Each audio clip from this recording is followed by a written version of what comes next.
Welcome to Daily Wisdom, Walking the Path with the Buddha, a podcast shared by David Roylance. This podcast is dedicated to guiding you to completely eliminate the discontent mind and the suffering it causes by attaining enlightenment. Learn and practice the teachings of Gotama Buddha that will guide you to fully attain a peaceful, calm, serene, and content mind with joy.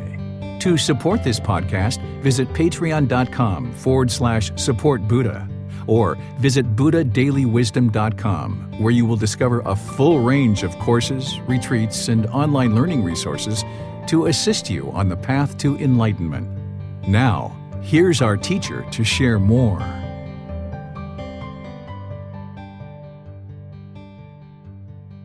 Sawadee Kap. Hello and welcome to Daily Wisdom, Walking the Path with the Buddha. Today is our Pali Canon and English study group where we study the words of the Buddha in this program where students will actually read a book and then come to class with questions. And if you haven't read these books, it's okay because we're actually going to be reading it during our class. So I'd like to welcome all of you, whether you're joining us for the first time or you've been joining us regularly. We're in volume 11, which is titled The Realms of Existence. We're coming up towards the end of this book. We're in chapters 131 through 140. That's what we're going to be studying today. And these are very short chapters. The words of the Buddha sometimes are just a paragraph or two. And then you've got the reference of where that reference is back to the Pali Canon. And you've got the teachings that I'm sharing related to the Buddhist teachings as well. So if you read these books prior to class or you come to class like this and study along with us, then you can really glean a lot of insight because you're studying with the words of the Buddha. It would be very difficult, nearly impossible, to get to enlightenment without studying the words of the Buddha. It's the words of a Buddha that is going to be able to help you understand what he taught in order to get to enlightenment. A Buddha is the discoverer, the declarer, and the originator of the path to enlightenment. So it's their teachings that are actually going to lead to enlightenment. Whereas if you were studying all kinds of other things that were written by different people, but they weren't based in the words of the Buddha, then they would lack the penetrating wisdom to be able to help you understand the natural laws of existence and actually get to enlightenment. So this program focuses on studying this book series, The Words of the Buddha, The Path to Enlightenment, Revealing the Hidden, volumes 2 through 13. And we're coming up towards the end. It's been about a year and a half of studying this book series, and then we're going to start all over again in January. So we've got about another 3.5 months of completing book 11, 12, and 13, and then we'll start from the beginning. But this program, you can really join at any time. You don't need to start at the beginning because it only really starts once every year and a half. You can actually join in at any point. But I do suggest that students either take the group learning program at the same time of the Pali Canon and English study group, or they take it beforehand and go through that at least once before they join into the Pali Canon and English study group. Because the group learning program provides a real framework for understanding the path to enlightenment. And in that program, it's a 7-month program. It's restarting about every 7 months. And we use this book, Developing a Life Practice, The Path That Leads to Enlightenment, Volume 1. This book, we go chapter by chapter each Sunday, and we also use Wednesdays as well to come together to meditate and answer any questions that you have. This Sunday, which is tomorrow, we're going to be studying chapter 22. And then at the beginning of November, we're going to have a 2-month period where we're going and having a special series of classes called the Retreat Series. And this Retreat Series is going to be 8 individual classes that is going to be content that I taught in the USA this past summer at the retreat. And these classes are all based on developing and maintaining harmonious relationships. So this retreat series to develop harmony in your relationships will allow you to understand the teachings above and beyond what we already study in the group learning program and in the Pali Canon and English study group, so that we can specifically look at how to develop healthy relationships in our life, because that's a big part of getting to enlightenment, is understanding how to eliminate attachments to people who are close to us while still maintaining a relationship. Or how do we teach our children? Or how do we practice these teachings in the workplace with coworkers in a professional environment? All these different types of things and others you'll see in the retreat series starting in November. The way that we start this class is we start with meditation, and then we'll do the reading where a student will volunteer in Zoom to read each individual chapter. I'll share teachings on that chapter and then open up to any questions that you have. So I'd like to go ahead and invite you to join us for a brief meditation just to prepare the mind for the class, maybe just like 10 minutes or so. So go ahead and take a position. I usually give just kind of light guidance in this class because people who join this class tend to be a little bit further along in their practice and don't typically need as much guidance. And plus, we don't usually have as much time in this class for guidance and meditation. But go ahead and take your meditation position. And then if you'd like to join along in the chants that I'm going to do, you're welcome to join along, or you're welcome to just start establishing your breath, and I'll be back with some guidance once I'm done with the chanting.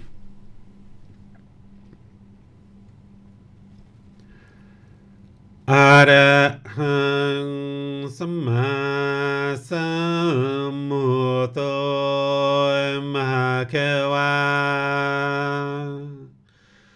Bhutang Bhagavanang Apivateyami Savakhato Bhagavata Tammo Dhammang Namasami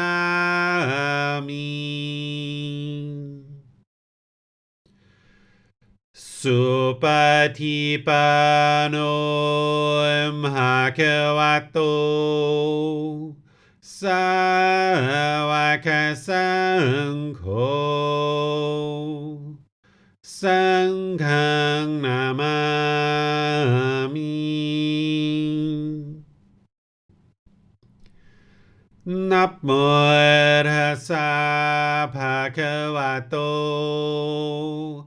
Arahato Samma Sambuddhassa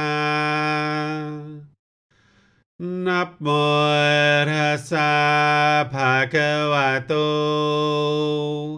Arahato Samma Sambuddhassa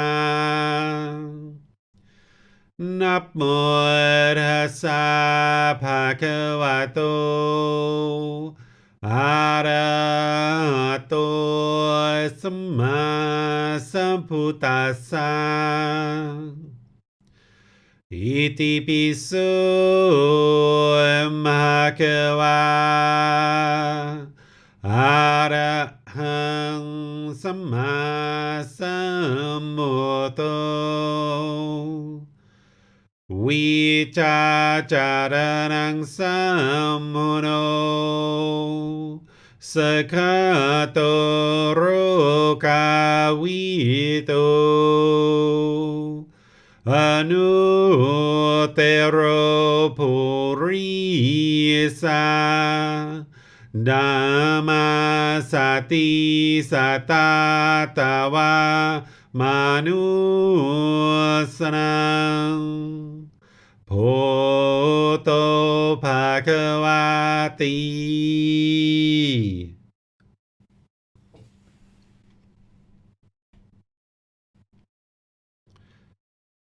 Okay, here at the beginning of your meditation, you would like to just establish the breath, breathing in through the nose and out through the nose. Just taking a nice, gradual, natural breath. Breathing in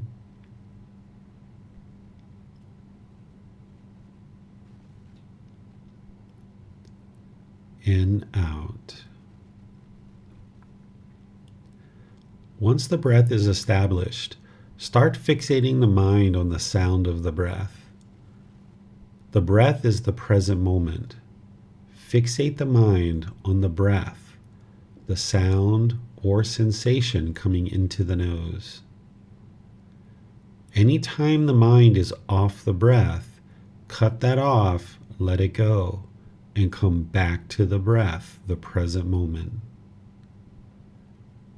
I'm going to be quiet now and just let you focus on doing the work, focusing on the breath, the present moment, and cutting off any thoughts that arise and coming back to the breath.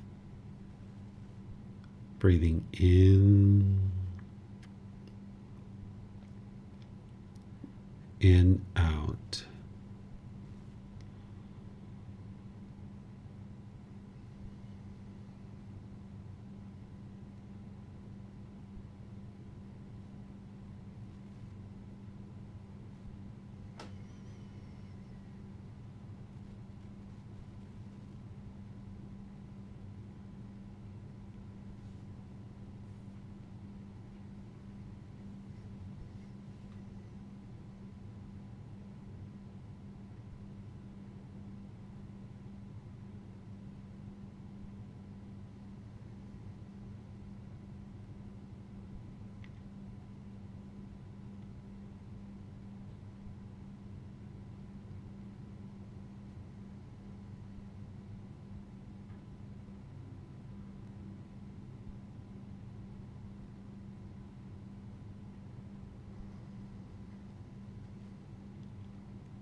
อะหังสัมมาสัมพุทโธมหะกวาพุทธังมหะกวันทังอภิวาเทมิสวากขาโตมหะกวตาธัมโมธัมมังนามาสามิสุปฏิปันโนมหะกวโตสาวกสังโฆสังฆังนามามิ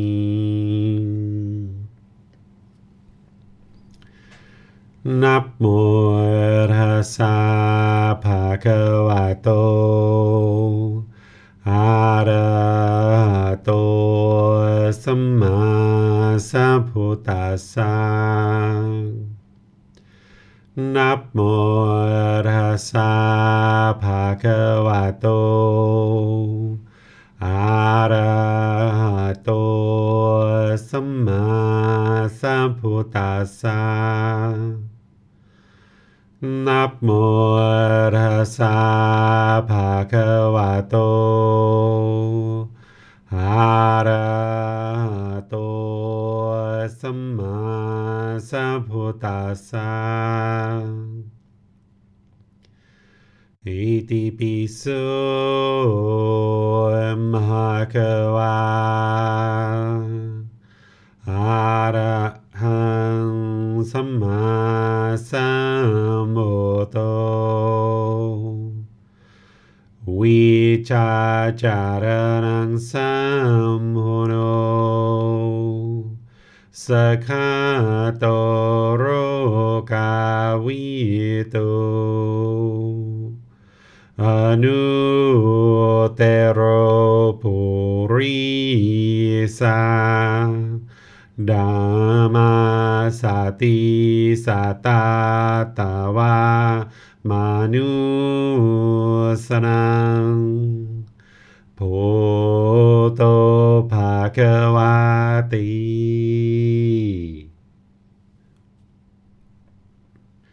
All right, if you guys would like to make your way out of meditation, we'll move into the study part of our class today, where we're going to be studying Volume 11, Chapters 131 through Chapters 140.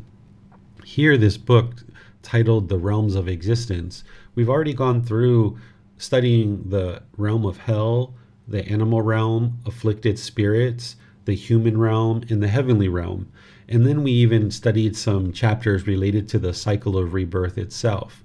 Now we're moving into some chapters that are essentially about how to get to enlightenment, because the goal would be to not exist in this cycle of rebirth. Continuing to exist in the cycle of rebirth means that there's continued discontentedness. These are conditioned feelings of pleasant feelings, painful feelings, and neither painful nor pleasant. And as long as the mind is experiencing conditioned feelings, then the mind is going to be shaken up. And when the mind is shaken up and unsteady, that means it's uncalm. And when it's uncalm, it can't have mindfulness or awareness of mind. It can't have concentration. So therefore, we can't access wisdom and make wise decisions that lead to wholesome results. An enlightened mind is going to be peaceful, calm, serene, and content with joy permanently, no longer experiencing feelings like sadness or anger, or fear or guilt, or any of these other discontent feelings. So the mind will be calm and relaxed, yet attentive and alert. And with that calmness, the mind can have mindfulness or awareness of mind. And with that awareness of mind, you can have concentration or focus and clarity. And then you can have access to wisdom and be able to make wise decisions that lead to wholesome results in your life. This is the reason why we experience all these difficulties and struggles, is because we lack wisdom in the unenlightened state. And when there's a lack of wisdom or the inability to access that wisdom, then there's repeated decisions that are made over and over and over again that are unwise and that lead to unwholesome results. So by training the mind to eliminate discontentedness and come to this calm and joyful mental state, then you can just continually make wiser and wiser decisions, leading to wholesome outcomes. Because everything we experience in our life is a result of our decisions. So when we cultivate wisdom in these teachings using the words of the Buddha, then we can make wise decisions that lead to improved outcomes for us. So let me turn over the class to all of you guys, specifically the moderators, where they've organized students to be able to read each chapter. Then I'll share some teachings, and then we'll open up to any questions that you guys might have. The way that you ask questions is you put those into Facebook, YouTube, or Zoom. The moderators will see those comments and be sure your questions get asked during the class. Or in Zoom, you can electronically raise your hand and ask any questions that you like. So I'll go ahead and turn everything over to all of you guys. Okay, I will begin with chapter 131, abandoning being capable of destroying discontentedness. Monks, without directly knowing and fully understanding form, feeling, perception, volitional formations, also known as choices and decisions, consciousness, without becoming free from strong feelings toward it and abandoning it, one is incapable of destroying discontentedness. Monks, by directly knowing and fully understanding form, feeling, perception, volitional formations, consciousness, by becoming free from strong feelings towards it and abandoning it, one is capable of destroying discontentedness. Monks, abandon desire and craving for form, for feeling, for perception, for volitional formations, for consciousness. Thus, that form, feeling, perception, volitional formations, and consciousness will be abandoned, cut off at the root, made like a palm stump, obliterated so that it is no more subject to future arises. All right. Thank you, Rick. Here, the Buddha is talking about what's described as the 5 aggregates. These are also described as elements or collections. These are the 5 things that make a living being a living being. That if you have these 5 aggregates, then this is a living being. So form is the physical form of the body. We have this physical form. Then there's these feelings that enter into the mind. Then there's perception. What a perception is your kind of beliefs, opinions, or views, the way things seem to be in the world, and it may or may not even be true, right? But the perception of how you perceive things in the world. Then there's volitional formations, which are choices and decisions that we make. And then there's the consciousness or the actual mind. These are the 5 aggregates: form, feeling, perception, volitional formations, and consciousness. This is where you can see that a dog or a cat is a living being because they have all these 5 aggregates. Or a spider is a living being. They have all 5 aggregates. But then you can see something like a tree. This is not a living being. While we may consider plants to be alive and we talk about them as being alive, they're not a living being. They do have physical form, but they don't have feelings, they don't have perceptions, they don't have volitional formations, and they don't have a consciousness. So something like volitional formations or choices and decisions. A tree can't decide it doesn't like where it's planted and pick itself up, walk down the street, and replant itself because it can't make choices and decisions on its own. So that's how you can tell and determine what is a living being and what isn't a living being. Well, in Gautama Buddha's description of the Four Noble Truths, he explains the problem of discontentedness as clinging or craving, this mental longing and strong eagerness and holding on to things. In the group learning program, I describe craving, desire, attachment, and clinging all as one thing, this mental longing and strong eagerness, the chasing after the objects of your affection. But in reality, it's actually 2 separate things. And I usually wait for people to advance a bit more before I explain it as 2 different things. Craving, desire, this is the mind longing and yearning for the objects of its affection, chasing after things, like a wild animal would chase a prey. But clinging is holding on, or attachment is holding on, right? So there's this mental longing for something where somebody wants to buy a new pair of shoes, then you get it and you get these pleasant feelings, and now you cling and you hold on to those shoes because you want them to bring you these pleasant feelings. Or you have this longing and yearning for a wife or a husband or a partner or children, and there's this craving and desire to have a partner. And then when you get it, you cling to it and you hold on to it. And what the Buddha explains in the Four Noble Truths is it's this craving and clinging that is essentially causing the discontent mind. And he explains it in other parts of his teachings too, that as long as the mind is longing and yearning for something, and then it's clinging and holding on to it, it's going to cause itself discontentedness. So here in this teaching, he's describing that as long as the mind has desire or craving for form, for feeling, for perception, for volitional formation, for consciousness, where there's this longing and yearning for it, then there's going to be discontentedness. But you need to cut that off. And that's what we're doing in breathing mindfulness meditation, where we're training the mind to be able to easily cut things off and let them go. And you're also training that way with generosity. When you're giving and sharing, you're training the mind to let go. Because what the mind wants to do is it wants to hold on tightly. And the untrained mind doesn't have discipline or control of the mind. So in breathing mindfulness meditation, you're building this discipline or this control so that you're exercising the mind that way 2 or 3 times a day in meditation. But then outside of meditation in your daily life, where you see the mind longing and yearning for things, you can cut that off and let it go. And where you see the mind clinging and holding on to things, you can train the mind to let go. This is what's going to bring about the ending of your discontentedness. And the Buddha explains this as part of the Eightfold Path, and all of his teachings connect into this. So he's helping you to understand that it's not just generalized craving that's causing discontentedness. It is, but more specifically, it's craving form or feelings. It's clinging to these things. It's craving and clinging to perceptions, volitional formations, or consciousness. Let me give you an example.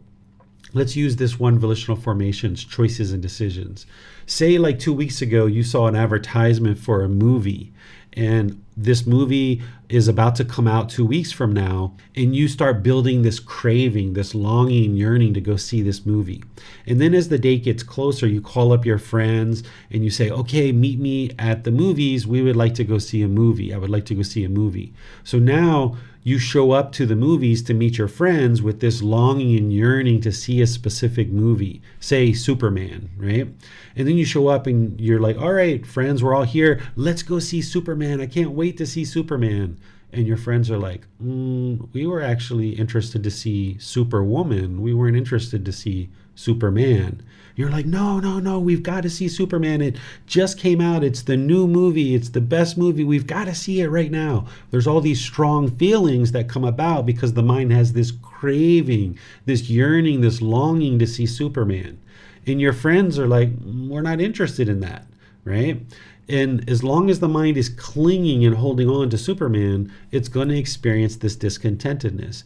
And then there might even be unskillful conduct where you might start speaking hostile or aggressive or bitter with your friends, trying to force them or control them to go see Superman. When in reality, you could either just let go of Superman and be like, all right, well, let's go see Superwoman. I'll see Superman another time. My real interest is to spend time with you, my friends. Or there's other solutions. You could say, all right, why don't you guys go see Superwoman? I'll go see Superman, and we'll meet after the movie and we'll go have dinner together, or we'll go have a smoothie together, or something like that. There's always a solution. But if the mind is craving and clinging, then the mind gets cloudy and it can't see what's really occurring here is that you're causing your own discontentedness. Instead, what the unenlightened mind typically does is it blames the other people. And they're causing you to be angry because they don't want to go see Superman. But that's wrong view. So when you understand the Four Noble Truths and the way that the Buddha taught them, that the mind is craving and clinging for form, feeling, perception, volitional formations, and consciousness, then you can see what the real problem is. And in situations where your mind is experiencing discontentedness, not only can you relate it to specific craving, desires, attachments, you can actually relate it to these specific 5 aggregates, and you can see where the mind is either craving or clinging, holding on to something related to the 5 aggregates. So let me pause here and see what questions you guys have. You can ask those through Facebook, YouTube, or Zoom, or you can raise your hand in Zoom and ask any questions that you like. Okay, Miranda has a question on YouTube, sir. Thank you, sir. Yes, on YouTube, Tonka asks, are formless realm beings considered living beings as well, sir? That's an interesting question that I've been thinking about for a few months myself. Let me pour this water and then I'll come back. So the way that the Buddha describes the 5 aggregates in a living being is he describes it as having these 5 aggregates. And then what you're going to see today too is he talks about what's called name and form. He discusses this in the dependent origination. And name and form is essentially the physical body. So he describes essentially these other realms of hell, afflicted spirits, and the heavenly realm as formless beings, that they're formless beings. So they have all these other 4 aggregates, right? They just don't have physical form. So I don't know that we refer to them as a living being because they don't have this physical form. They are a being, they exist, but based on the way that the Buddha is explaining it in terms of what we're seeing in the Pali Canon, they wouldn't be a living being in the way that he describes it through the 5 aggregates. But they certainly exist because he describes existence in one of these 5 realms as existence. So based on this definition of the 5 aggregates, it's animals and humans that are living beings. And then when you look at his first precept as part of the 5 precepts, where he says we should live compassionately, trembling for the welfare of all living beings, then you understand, oh yeah, that a human being and an animal are a living being, and these beings can actually be killed, where we don't have the ability to kill a heavenly being. We don't have the ability to kill an afflicted spirit. We don't have the ability to kill a hell being. It's not possible for us because they're formless. So in terms of the way that the Buddha describes them, is those formless realms are not living beings. We can't kill them, but these animals and humans are living beings, and this is what he's referring to when he describes killing of living beings in the first precept of the 5 precepts. Yes, thank you, sir. You're welcome. Also on YouTube, if Pepiko asks, if one defends one's self from life-threatening scenarios with violence, does this count as clinging to consciousness, sir?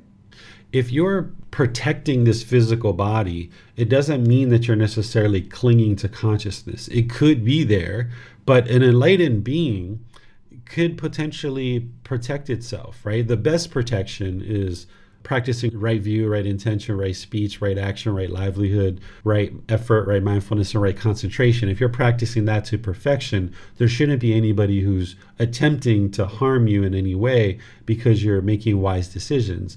But let's just say there's something that occurs where an enlightened being is being attacked.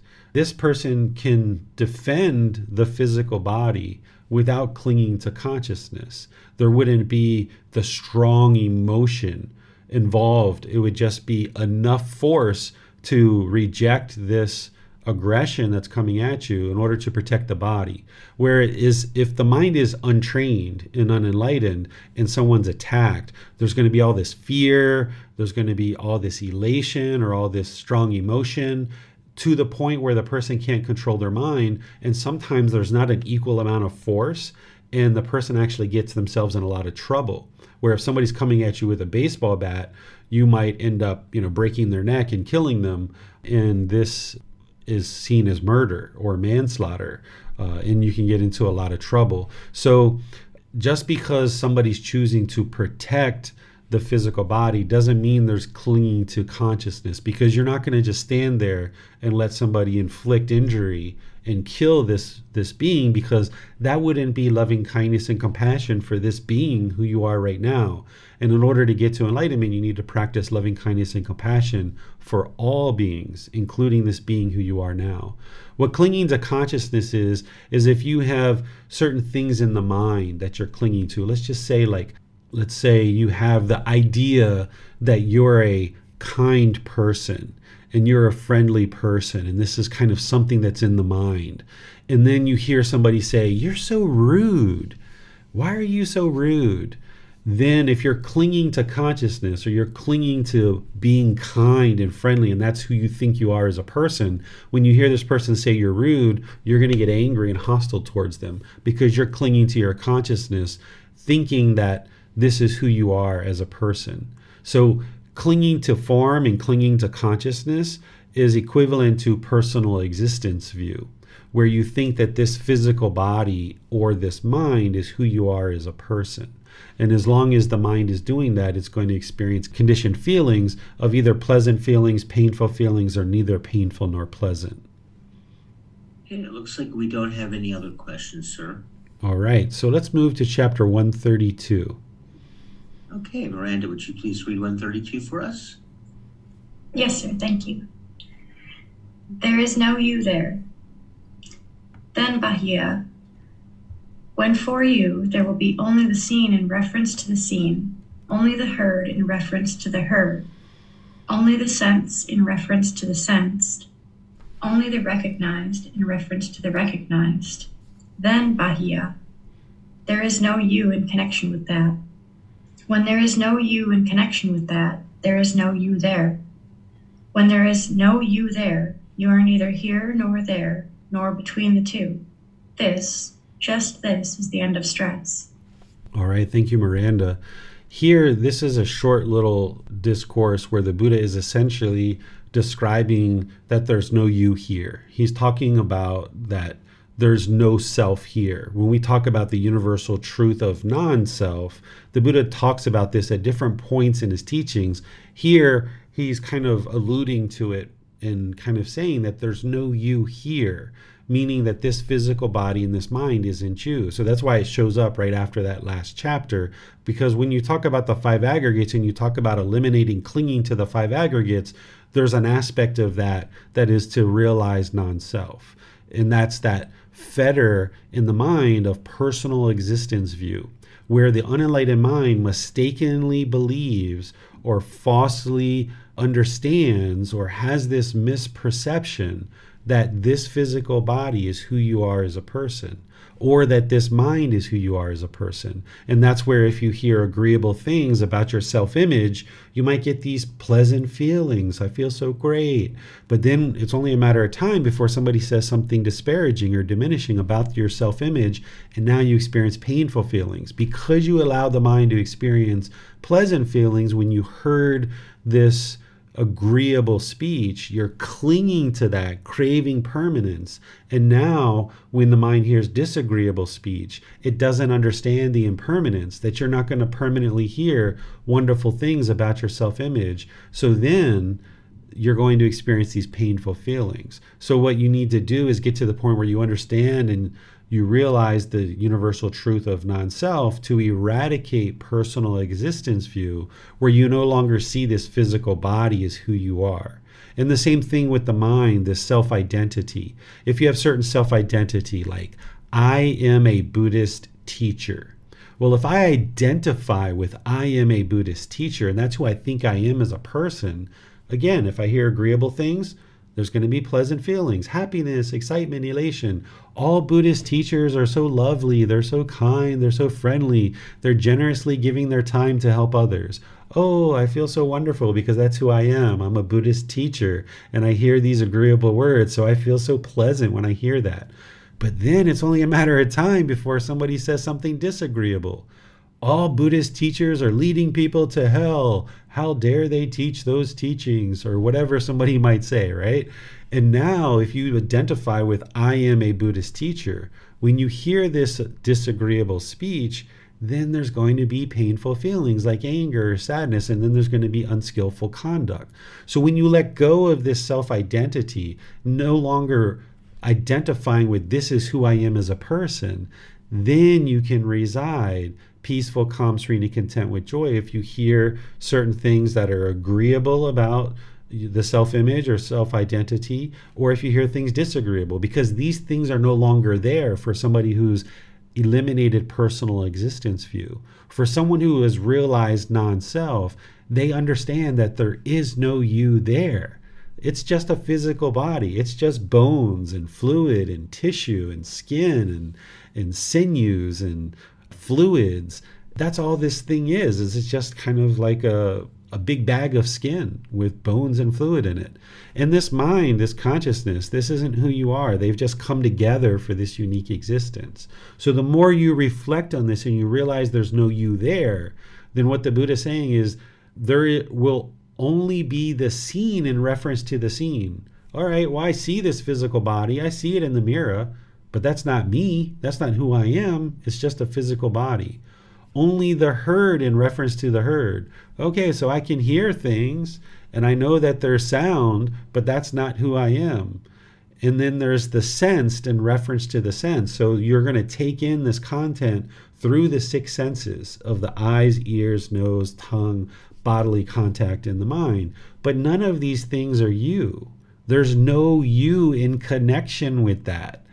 Anything that you see, anything that you hear, anything that you sense through the sense bases, none of this is you. So the Buddha is saying there's no you in connection with any of that. So let it go, essentially, is what he's saying. Because then when you realize that there's no you in connection with that, then there's no you there. There's no you in the mind. But as long as the mind doesn't understand the universal truth of non-self, and it has personal existence view, that pollution in the mind, then it's going to think that this is you. But when you can eradicate that, then there's no you there. When there's no you there, you're neither here nor there, nor between the two. This is the end of stress, because the mind is going to continue to get stressed and it's going to get discontentedness as long as you think this physical body is you. Because when we're youthful, we feel so youthful. Then we get a gray hair. Oh my goodness, I got a gray hair. Or, oh my goodness, I've got a wrinkle. What is that? Well, it's just impermanence. That's all it is the hair can't be permanently one color. The skin can't be permanently youthful. This is all impermanence. But as long as you identify with this body or mind as who you are, then you're going to have stress. You're going to have discontentedness when you see this impermanence, because the unenlightened mind doesn't like that. So when you realize there's no you there and you realize non-self, then none of this impermanence is going to be upsetting or disturbing to you, because you just see it for what it is it's just impermanence. This physical body nor this mind is you. And that's what the Buddha is explaining here. What questions do you guys have on this chapter? Thank you, sir. We have a question on Zoom. Let me just check and see if there's anything from participants. Actually, let me hand it over to Miranda. She has her hand up.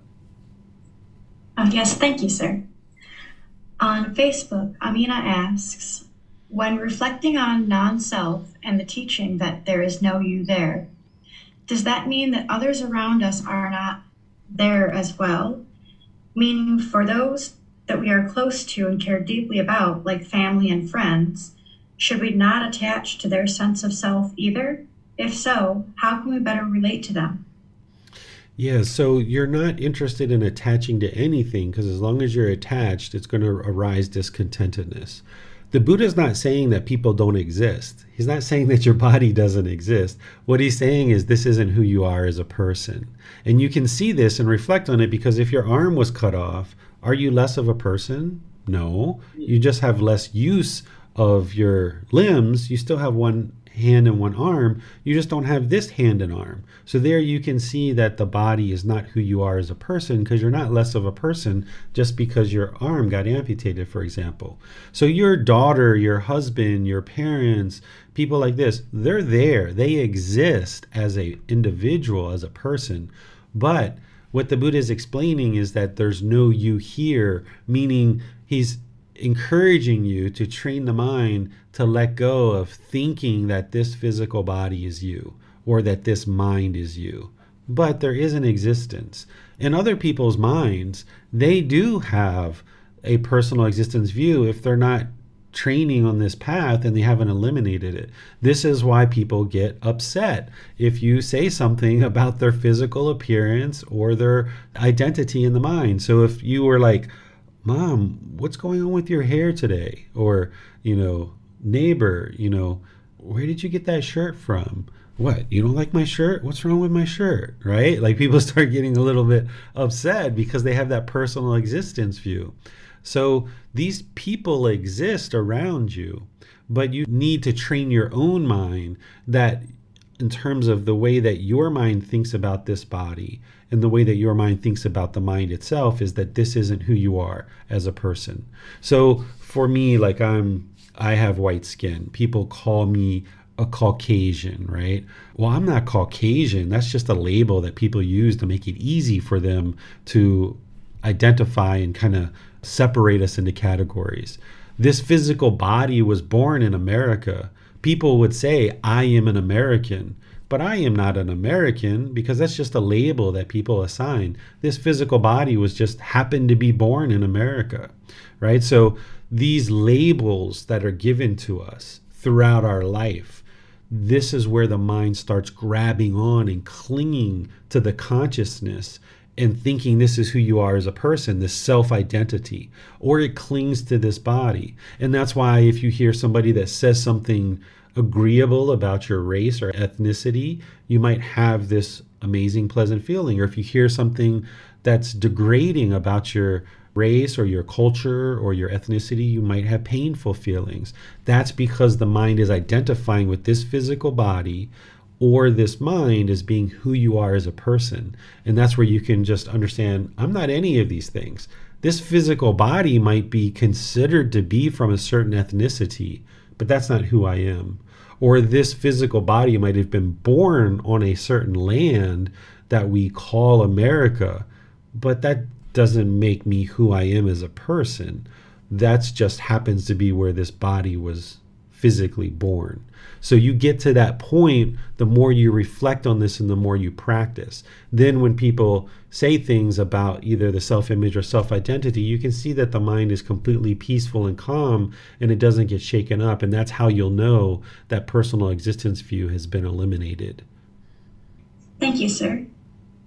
On YouTube, Tonka asks, can an enlightened mind be you that is not personal?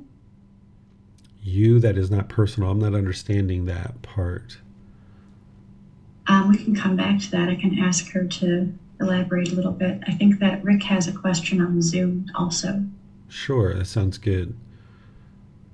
Okay, Shantana has a few questions. The first one has to do with the last line which says, this is the end of stress.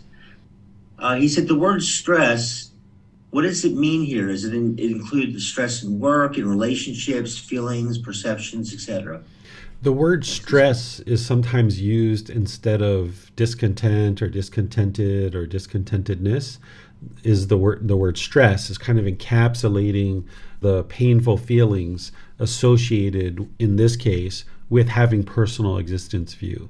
So the Buddha is basically saying, like, okay, when you realize non-self, you will no longer experience discontentedness related to the personal existence view. That's what he's saying here. So that word stress, you can replace discontent, discontented, or discontentedness, same thing. Or you can associate and put in there painful feelings, but sometimes this word stress is used instead. Shantana also asked, the challenges for me is that I think I understand the concept of non-self, but it is hard to implement that when you have craving underneath that feeling. Then the mind is in the cloud. The perception is the hardest to see. And he also said it is hard to see that the mind is non-self. Yeah, so this tends to be one of the more challenging things for people to understand because we're taught our entire life to identify with this body as who we are. We're taught our entire life to have this self-identity and take on this meaning in life and who we are as a person. So it's very challenging for the mind to grasp this. It often takes a year or so. I've got students that have been working to understand this for longer than that. And I have some students that understand it in a relatively short period of time. So it takes gradual understanding, gradual learning to understand it and get to the point where you can work on eradicating it. It's not a quick thing. That's why it's not showing up at the very beginning of volume 1, for example. I introduce it there, but then I really get into it in chapter 16 of volume 1, and then I describe it later in all these chapters that the Buddha shares. The way that you can think about eliminating personal existence view is there's all this preliminary work that needs to be done first in order to learn the 3 universal truths, the 4 noble truths, the Eightfold Path, the 5 precepts, extensive meditation training, and all this other stuff to kind of soften up the mind and get it ready to be willing to even understand personal existence view and realizing non-self, and to get it ready to be willing to let it go, because we've been holding on to it for so long that it's a really deep, closely held attachment that people oftentimes have a really hard time letting this go. So this is something that you're going to need to learn multiple times, talk about multiple times, reflect on it multiple times, practice the meditations multiple times. It's not something that just happens in a couple of days or a week or two. But what Rick is doing is actually helping you, Kuna, to let go of the self, because he's referring to you as a sir or a man, and she's actually a woman, Rick. So if her mind can be content when she hears you referring to her as a man, even though she's a woman, then maybe she's not identifying and holding on to this label as being a female, and she can just be completely content, even though someone's referring to her as a sir or a man.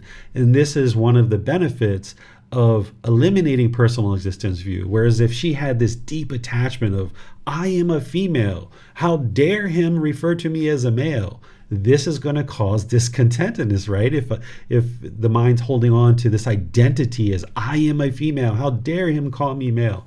So this is where one can't get to a point where everyone permanently refers to you in one specific way, because that's the universal truth of impermanence, helping us to understand that. So when we let go of personal existence view, if someone calls us ma'am or sir or whatever, we can be completely content, and because we know that this isn't who we are. The person's just being polite. In Rick's case, he's just being polite. He doesn't recognize the name. And it's not possible for everyone to permanently know that this name is a female name. So this is where the real benefit comes in of eliminating personal existence view, that the mind can reside peaceful, calm, serene, and content with joy, regardless of how people may or may not choose to refer to us, whether they're doing it, with ill will, or they're just doing it with a misunderstanding. Like in Rick's case, he doesn't have any ill will behind it. It's just, he just didn't know. So if we have the expectation, or we want people to always refer to us in a certain way, that's when we're setting ourselves up for discontentedness.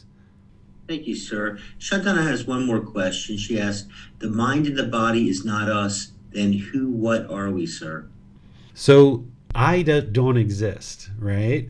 When I say I don't exist, it doesn't mean that this physical body isn't sitting here talking to you right now. It doesn't mean that this mind isn't communicating with you through this physical body. There is a being here that exists, but this being that you're looking at, this physical body, isn't me. So if I got in a fire and my face was burned, am I not David anymore? Just because this face is burned, because the physical structures of the body have changed? No, right? So your mind is looking for, what are we? I want to identify with something. You've got to let that go. You got to realize there's no you here. But the mind keeps grasping for something. What are we? Just tell me, what are we? Well, okay, there's a human being here. There's a physical body and there's a mind, and it's come together for this existence. There's a human being here. But this isn't who you are as a person. It's impermanent. If you don't get to enlightenment, there's going to be rebirth, and you're going to be reborn back into one of the 5 realms. So this isn't who you are as a person. But the mind wants to keep grasping. What are we? What are we? What are we? Nothing. You're a nobody. You're a nothing. The more you think that way, not in diminishing the mind and lacking confidence, but at least getting to the point where you realize, like, I don't need to define myself. I don't need to label myself because there's no self here. All there is a physical body and a mind that's come together. And now we refer to this being as a human being. We refer to this being as Chantana, right? Or Kuna, right? We refer to you and use that label because it's easy for us. Your parents gave you this name potentially at birth, but now the mind associates all this identity with this name. It wants to be somebody.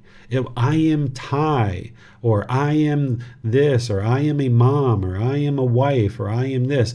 Well, all these things are impermanent.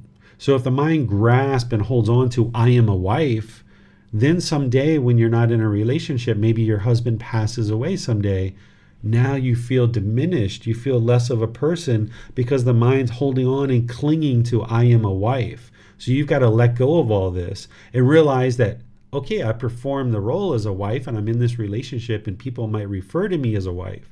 Or I have these children and I take care of them because that's my responsibility as a mom. But this doesn't define who I am as a person, because someday these children are going to leave and you're going to be by yourself. Whereas if you consider I am a mom, then when these children leave, you're going to feel very empty inside because you feel like a part of you is gone. This is what people say when their children get married or move out of the house or go to college. A part of me is gone. Or if your life partner is gone on a business trip, you feel like part of you is gone because you're identifying with these things as being who you are as a person. But when you train the mind that, and it's not interested in clinging and holding on to a self, then you realize none of this stuff is me. But the mind, based on your question, is still grasping. Well, what am I? What am I then? If there's no self here, what am I? You're nothing. There's just a physical body and a mind. It's a human being. So you got to train the mind to let go and no longer grasp or cling or yearn or long for what am I? Because I do not exist. It does not exist. Okay, thank you, sir. And it looks like Miranda still has her hand up. Yes, thank you, Rick. I think you may have actually answered this while answering the other question, sir, but Tonka has clarified her question from before. Can an enlightened mind be aware that we exist without having personal existence view or self view, but just alive and existing, sir? Yes, and that's exactly how an enlightened mind will think, is that, yeah, there's this existence of the physical body and the mind, but this isn't who I am, and there's just this existence. That's all it is. It's just a physical body and a mind. Exactly the way you described it, Tonka, is the way an enlightened being is going to be thinking. They're no longer going to associate with this body or this mind as being who they are. They'll still take care of it. They'll still shower, they'll still brush your teeth, still train the mind, all these kind of things. But they've realized non-self. Realizing non-self means the mind no longer associates with this body or mind as being who you are as a person. You've let that go. But you still go outside and look presentable. You still wear clean clothes. You still do these kind of things because you know it's wise to do that. But you just know that this isn't who you are.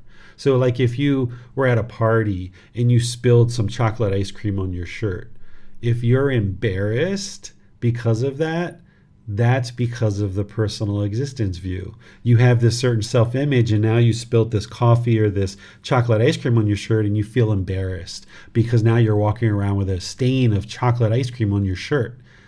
That embarrassed feeling, that uncomfortable feeling is because of personal existence view. But when you eradicate personal existence view and you got a big stain on your shirt, so what? That's not who I am. I just dropped some ice cream, and you can exist in the party and be completely content and completely joyful, have conversations with people. Somebody might joke you about the stain of ice cream on your shirt. Yeah, I got a stain, you silly me, I dropped ice cream all over the shirt. It won't affect you. This week at school, Bailan's teacher told me that he fell down in front of the whole class, and I asked him, I said, were you embarrassed? Because I was checking to see if he still has personal existence view. He said, no, I wasn't embarrassed. I just started laughing. The teacher thought he was embarrassed, but he told me that he wasn't embarrassed. So this is the way I can check in with Bailan to see if he has personal existence view. And you can check in with yourself to see if you have personal existence view, because if something like chocolate ice cream ends up on your shirt and you feel embarrassed or uncomfortable in front of other people, that's because you're still clinging to a self-image. Or if there's certain self-identity in the mind and you experience either pleasant feelings or painful feelings when somebody says something about this identity, then that's going to arise discontentedness in the mind. And then that's where you cut it off and cut it off and cut it off.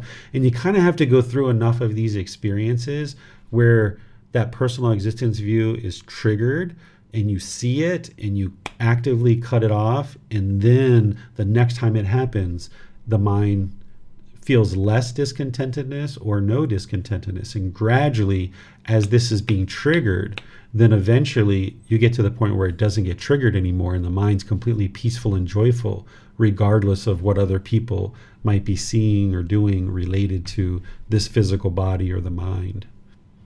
Okay, it looks like there aren't any other questions at this time. Yeah. All right, so we go to chapter 133. Connie, would you please read chapter 133 for us? Thank you, Rick. Thank you. The condition. Monks, there are these three characteristics that define the condition. What three? An arising is seen, a vanishing is seen, and its alteration while it persists is seen. These are the three characteristics that define the condition. All right, thank you, Donnie. Here, the Buddha is explaining conditioned objects, because there's conditioned objects and there's unconditioned objects. Unconditioned objects is the next chapter after this. What a conditioned object is it's something that arises, that changes, and fades away. So discontentedness are conditioned feelings. Happiness arises, it changes, and then it fades away. Sadness arises, it changes, and then it fades away. Shyness arises, it changes, and it fades away. It's a conditioned feeling because it's based on some impermanent condition. So you get happy because you got a new pair of shoes. That happiness is a conditioned feeling because it's based on the condition that you got a new pair of shoes. So that happiness is going to arise, it's going to change, and it's going to fade away. Then, if the mind, say, loses the shoes or the shoes get damaged, now there's going to be anger or sadness. That feeling is going to arise, it's going to change, it's going to fade away because you based your inner feelings on the condition of having a new pair of shoes. When the shoes get old or stolen or damaged, now that conditioned pleasant feeling is going to become a conditioned painful feeling of sadness or anger or frustration or something like that. This is what a conditioned object is. And I just described it in relationship to feelings, but it's also in relationship to different objects, like this mobile phone in my hand. This is a conditioned object. It has arisen, it changes, and it's going to fade away. At one point, this phone didn't exist as a phone. It was plastic, it was different metals or different things. And even before that, it was something else and something else and something else. It was assembled into this phone. So this phone has arisen, but now it changes because the color changes. I get oil or grease or on the phone from my skin. The operating system is slowing down because it's an old phone. It's changing. When I first got it, it worked really well, it worked really fast. Where now it's very slow because it's an old phone. And then eventually it's going to no longer exist. Either it's going to get broken, I'm going to lose it, someone might steal it someday, or it might just stop working, or it might get so old I need to replace it or something like that. So this is a conditioned object. It arises, it changes, and it fades away. And this is the key to understanding why the mind is experiencing discontentedness, is the mind is clinging or craving and holding on to conditioned objects, wanting them to be permanent when they're impermanent. And as long as you base your inner feelings on this conditioned object, since this conditioned object is changing, that means your feelings are going to change. You can't get to permanent, peaceful, calm, serene, and content with joy when you're basing your inner feelings on some conditioned object.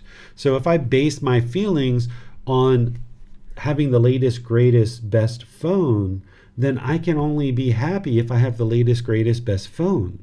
I can't be happy with an old phone that's slowing down and is working very slowly, right? So as long as we base our inner feelings on this conditioned object of a phone, or whether you have a boyfriend or girlfriend, or whether you have a husband or wife, or whether you have kids, whether you have a new phone, whether you have a job, whether you have a new pair of shoes, if you're basing your inner feelings on some impermanent object, i.e. a conditioned object is an impermanent object. If you're basing your inner feelings on this conditioned object, when it starts changing and when it fades away, your feelings are going to do the same thing. This is why you can't get to permanent happiness, because happiness is based on an impermanent condition. The condition is, if I have this thing, I will experience happiness. But that thing is impermanent. So therefore, the happiness is impermanent. So when you can train the mind to be peaceful, calm, serene, and content with joy, regardless of what you have or what you don't have, if your bank account is up here, peaceful, calm, serene, and content with joy. If your bank account's down here, peaceful, calm, serene, and content with joy. But if you identify, or you're creating pleasant feelings in the mind based on where your bank account is, your bank account is impermanent. It's going to keep fluctuating up and down. And as long as you base your inner feelings on that, then your feelings are going to fluctuate up and down. So understanding conditioned objects is very, very important to get to enlightenment. Understanding that all these things are all conditioned objects. They arise, they change, and they fade away. And because of that, if you base your feelings on those things, that means your feelings are going to do the same thing. They're going to go up and down as these things arise, change, and fade away. So you're not interested, in order to get to enlightenment, you're not interested in clinging or craving or holding on to any of these things that are around you. You can have a car, but don't cling to it. You can have children and a husband or a wife or a boyfriend or girlfriend, or be single, or have different things going on in your life, but don't cling to them and hold on to them, craving them to be permanent, because they're all conditioned objects. They arise, change, and fade away. Okay, we have some questions from Miranda. Yes, sir. On YouTube, Pepiko asks, how would Buddhist or Buddhism deal with someone like, for instance, Hitler, with this arising, vanishing, and alteration, while that being persists and while their actions are persisting or seen, sir? An enlightened being can be peaceful, calm, serene, and content with joy despite what's going on in the world. Whether Hitler exists or some dictator who maybe is trying to control the world or parts of the world, an enlightened being can be peaceful, calm, serene, and content with joy despite those things, because they're not basing their feelings based on what's going on in the world. If the mind is craving for the world to be a certain way, meaning there's a mental longing, strong eagerness for the world to be a certain way, when the world isn't that way, your mind's going to be shaken up. Your mind's going to be discontent, right? Or when the world is that way, if there's craving, desire, attachment, when the world is that way, it's going to be discontent, because there's going to be these pleasant feelings. I'm so happy, there's no wars. Yay, I'm so happy. There's no war, there's no fighting in the world. Yay.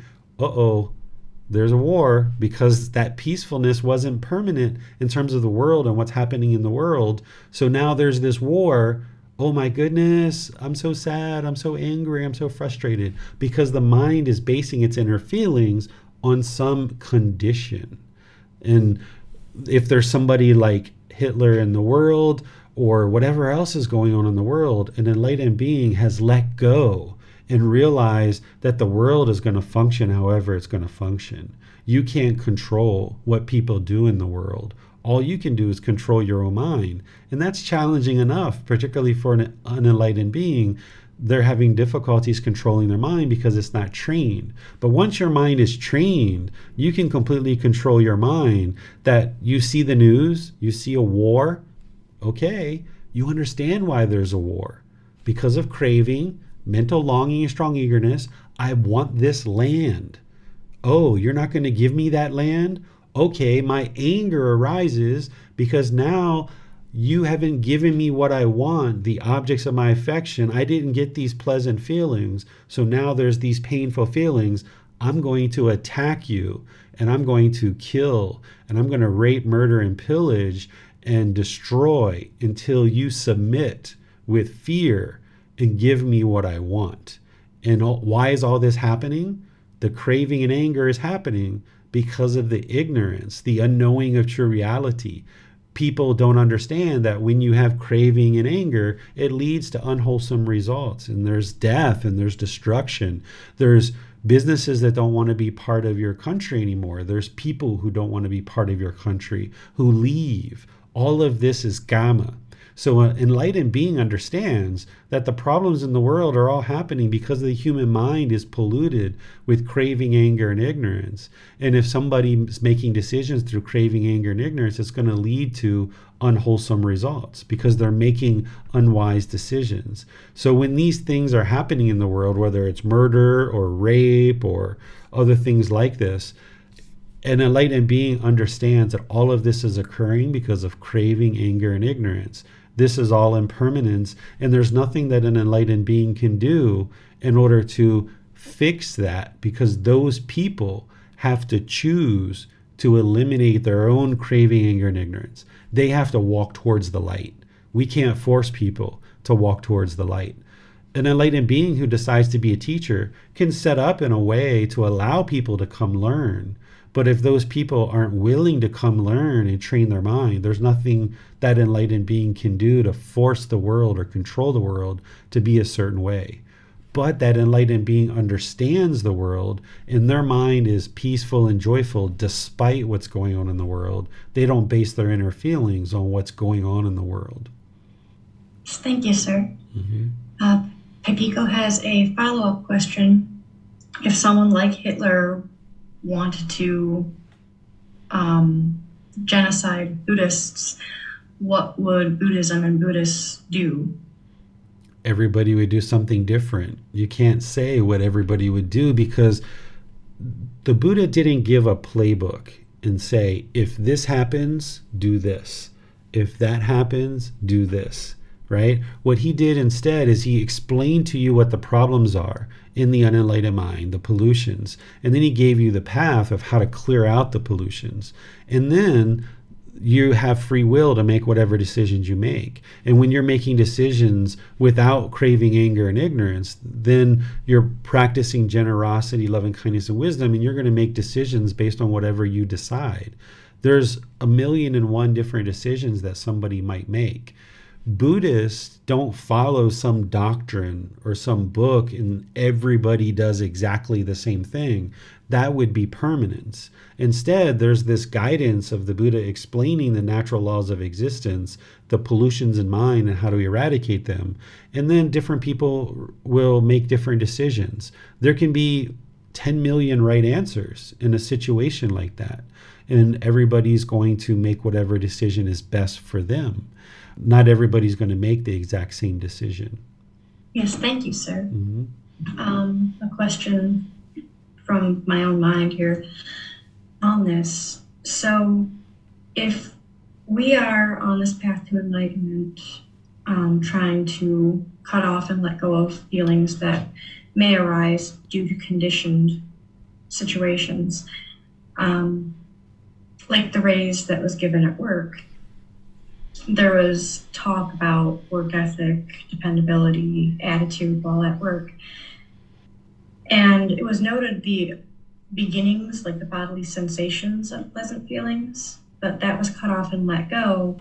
And the focus just became appreciating the raise, the extra money, because it's helpful, and just keep going in and doing the job the way I've been doing it.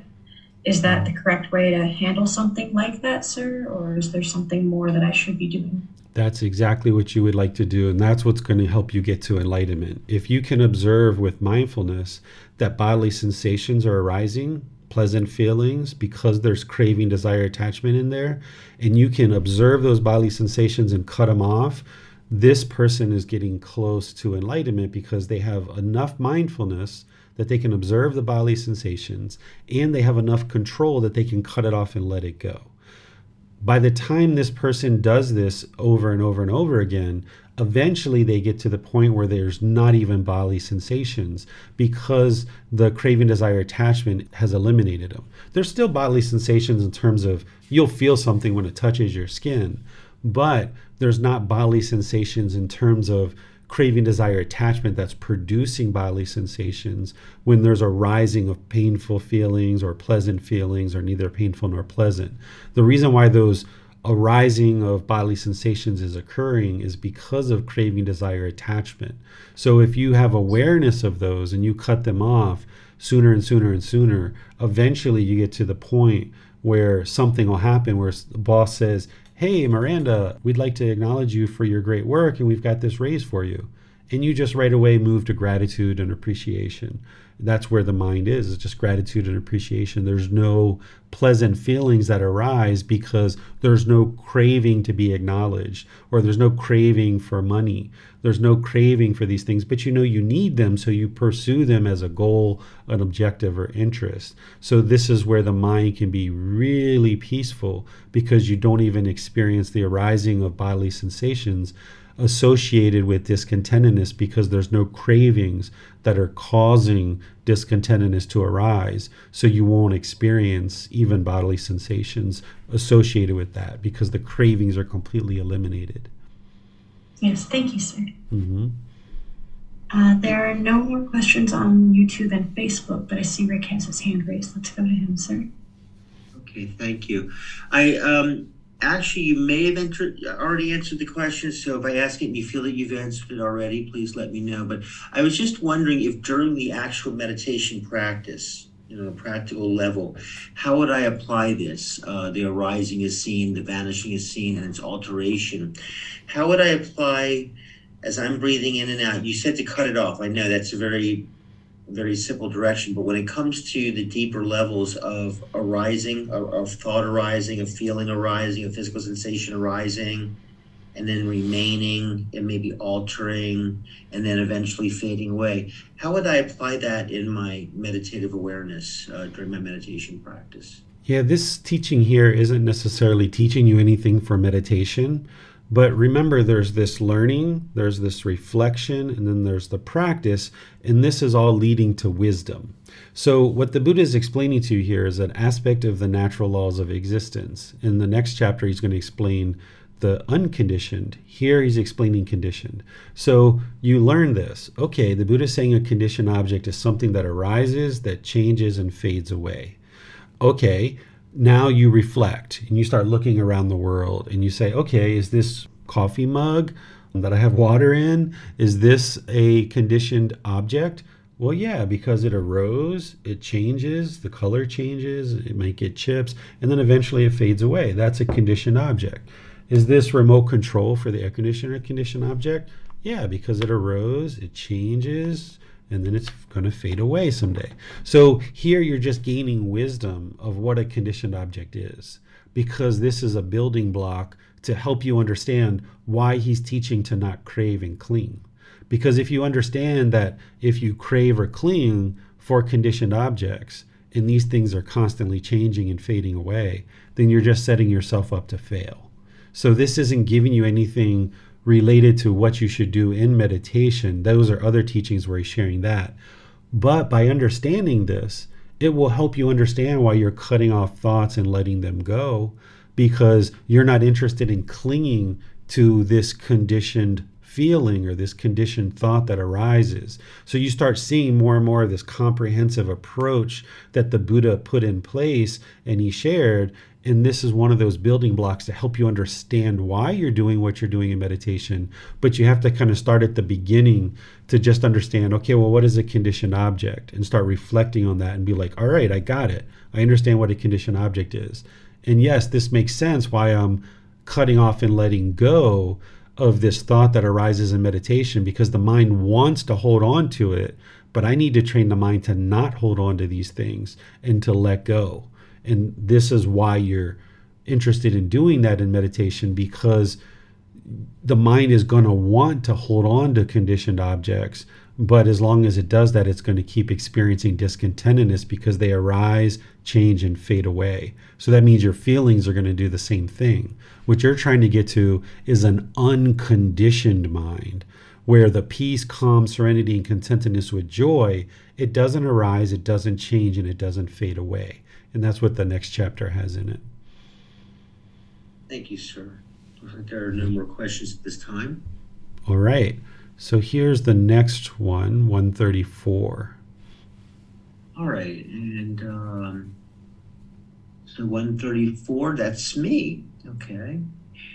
Monks, there are 3 characteristics that define the unconditioned. What 3? No arising is seen, no vanishing is seen, no alteration while it persists is seen. These are the 3 characteristics that define the conditioned.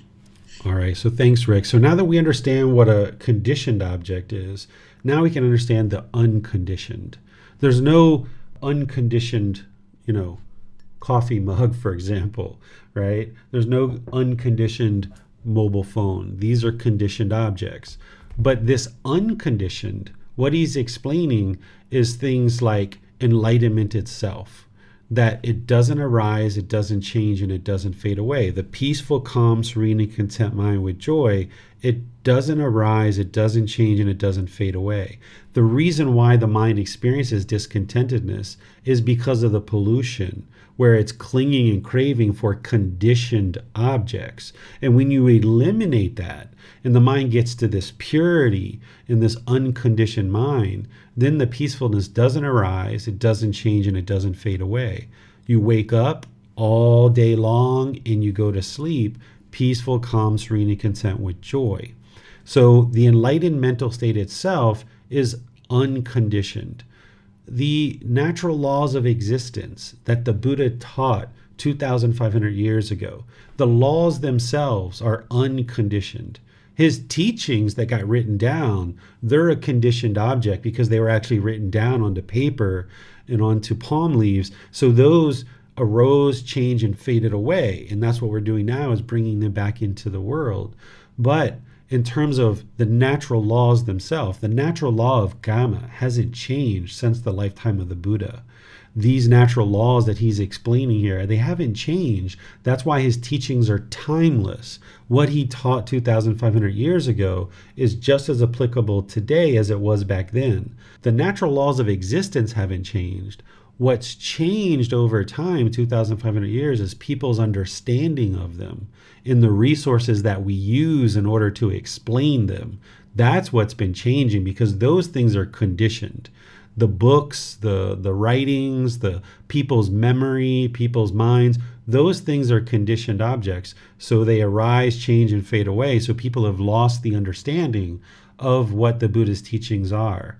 But once you get to this unconditioned mind and you understand these natural laws of existence, you understand that the natural laws exist the same today as they did back then. It's just our understanding of them has changed. So by understanding these natural laws, you can get to this unconditioned mind where you've completely purified the mind and it's no longer polluted with these conditions of craving, anger, and ignorance, or these 10 fetters. These are conditions too.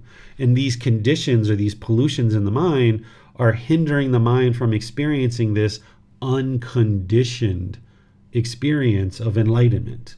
Another example of something that's unconditioned is unconditioned love, right? If you have ever had a child and you love that child unconditionally. You might have loved that child while it was still in your stomach, or as a father, you might have had a child that was inside a female stomach and you loved it before you ever met it. And you just know, like, I love this being and I haven't even met it. I have no idea what it looks like. I have no idea anything about this being, but I love it unconditionally. My love doesn't arise, it doesn't change, and it doesn't fade away. That I will always love this being no matter what. That's unconditioned love. But the unfortunate thing is that the unenlightened mind typically misunderstands craving, desire, attachment as love. We say, if you meet these conditions, I will love you. And then when you stop meeting these conditions, I don't love you anymore. This isn't unconditioned love. This is actually craving, desire, attachment. It's selfishness, it's expectations. But when you get to the point that you have unconditioned love, this person didn't do anything for you to love them. Therefore, there's nothing they can do for you to stop loving them. If this person says, I hate you, you still love them. Or if this person says, I love you, I still love you. If this person gets a job as a police officer, you love them. If this person gets a job as a food server, you love them. Your love isn't based on any conditions because you have unconditional love. So unconditional love, it doesn't arise, it doesn't change, and it doesn't fade away. So these are some of the things that are unconditioned. Enlightenment, the mental qualities of enlightenment, and the natural laws of existence, as well as the unconditioned love, which unconditioned love is part of the natural laws of existence. So I typically will share that it's enlightenment and the natural laws of existence that are unconditioned. These two things, they don't arise, they don't change, and they don't fade away. Once the mind is enlightened, it's permanent. It will never regress. If you understand the natural laws of existence, you can look at them and you can see that they don't change.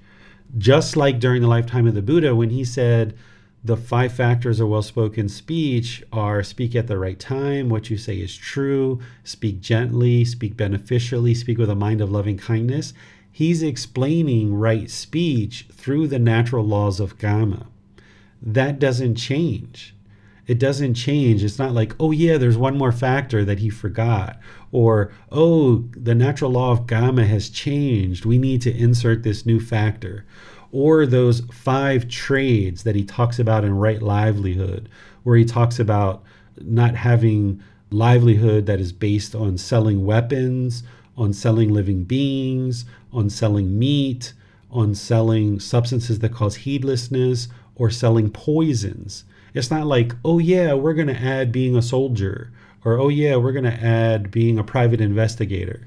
That's a wrong livelihood. No, he explained these 5 livelihoods and he spoke in a way that is timeless because the natural law of Gotama doesn't change. So he's explaining to you what these natural laws are. And now, once you understand them and you see the mind has eliminated discontentedness, you've arrived to what's called final knowledge. Final knowledge is when the mind is enlightened. You've accumulated all the wisdom to train the mind and get to the point where the mind is now unconditioned. It's purified. It's no longer experiencing any discontentedness. And your mind has been experiencing that for a year or 2 or 3. And you know that your mind no longer experiences discontentedness. You've acquired final knowledge or final wisdom. And this is where you deeply see with clarity the natural laws of existence. You could easily explain them with ease to anybody who might ask a question about them. And then you can see that these natural laws, they haven't changed because they're unconditioned.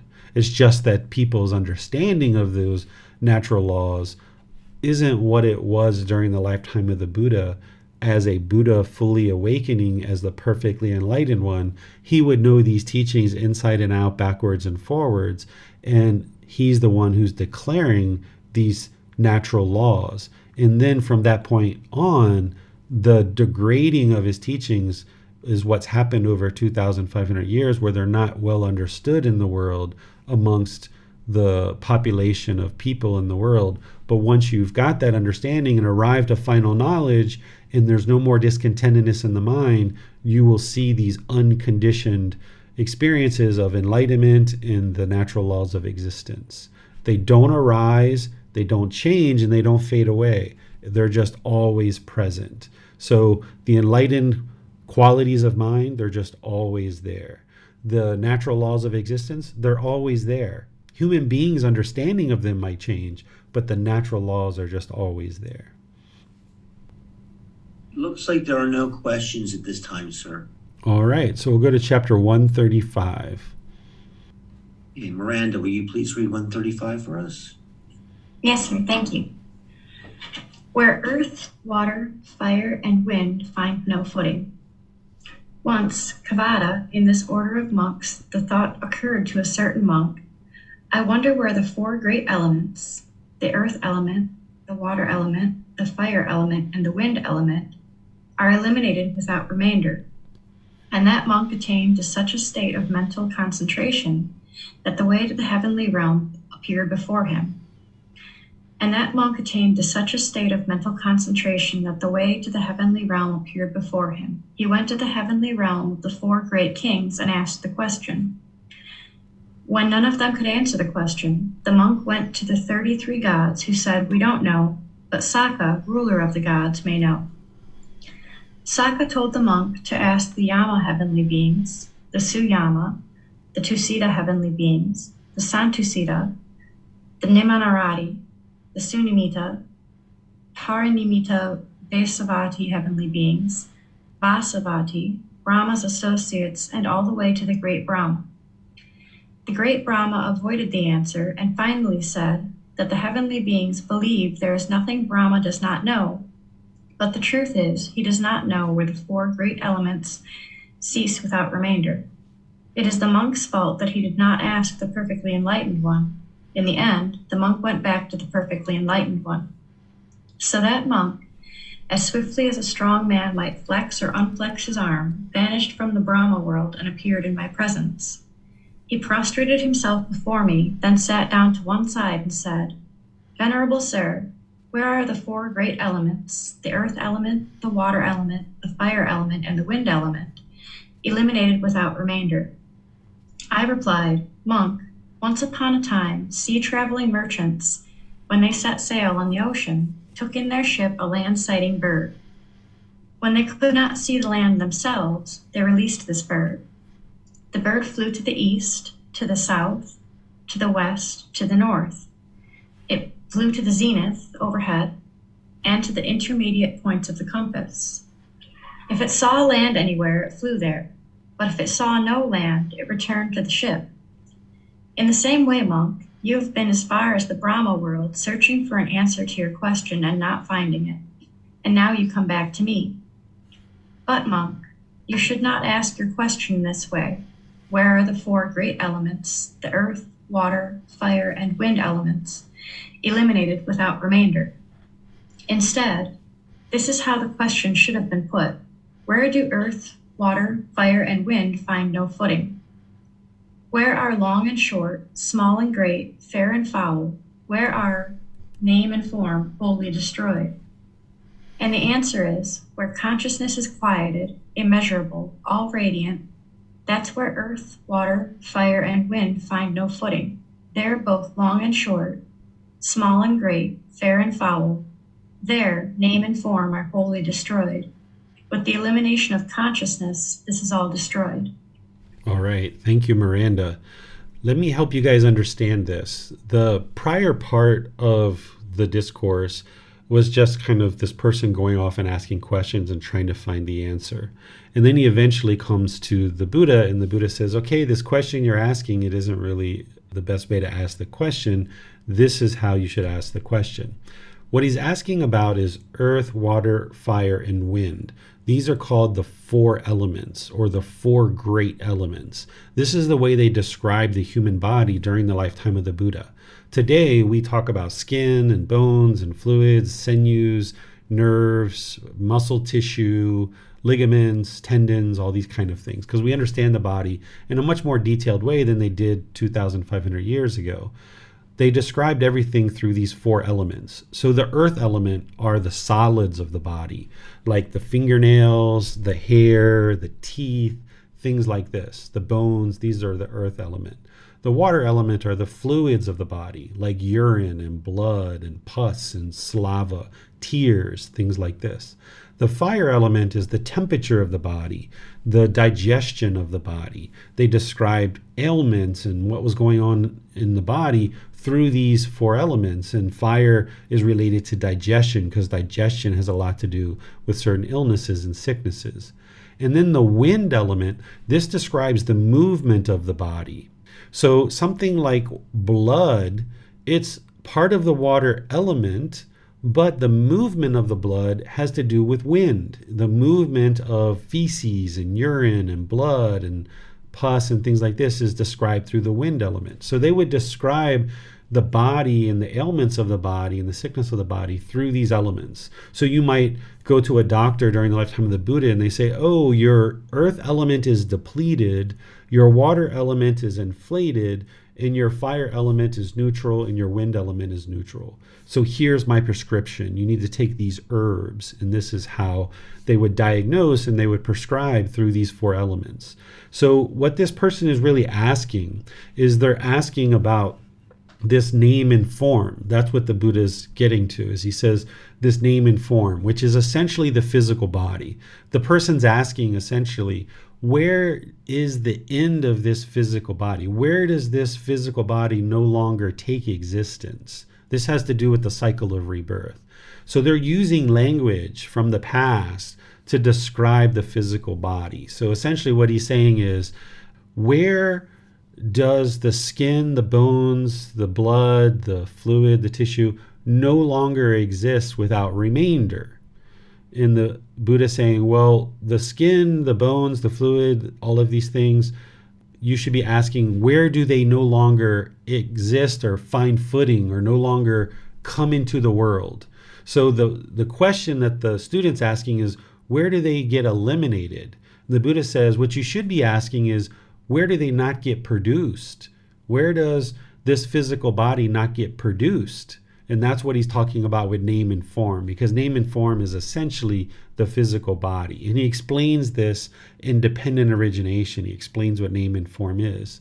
So the Buddha says here his answer is, where the physical body no longer exists is where consciousness is quieted. So he's basically saying, when there's no longer a consciousness to be reborn, then there will no longer be a physical body. That's what he's essentially saying here. He's saying that when you eliminate, he says this in other parts of his teachings, is when you eliminate craving, anger, and ignorance from the mind, then the consciousness is quieted. It's no longer going to produce a new existence. A consciousness that is quieted and has eliminated craving, desire, attachment will no longer take on a physical body. That's essentially what he's saying. So he's saying that with the elimination of consciousness, meaning when you eliminate the craving, desire, attachment, when you eliminate the anger, hatred, ill will, when you eliminate this ignorance, this delusion, this unknowing of true reality, that consciousness is destroyed. So therefore, there's no longer going to be any rebirth. That's what he's explaining here. What questions do you guys have on this chapter? Looks like we don't have any questions at this time, sir.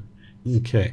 I would like to just share with you guys that you guys can read these explanations if you haven't already. I explain where all the elements are. I explain what name and form is, and I explain how the Buddha is relating this to the cycle of rebirth. So that can also help you in addition to what I'm explaining in class.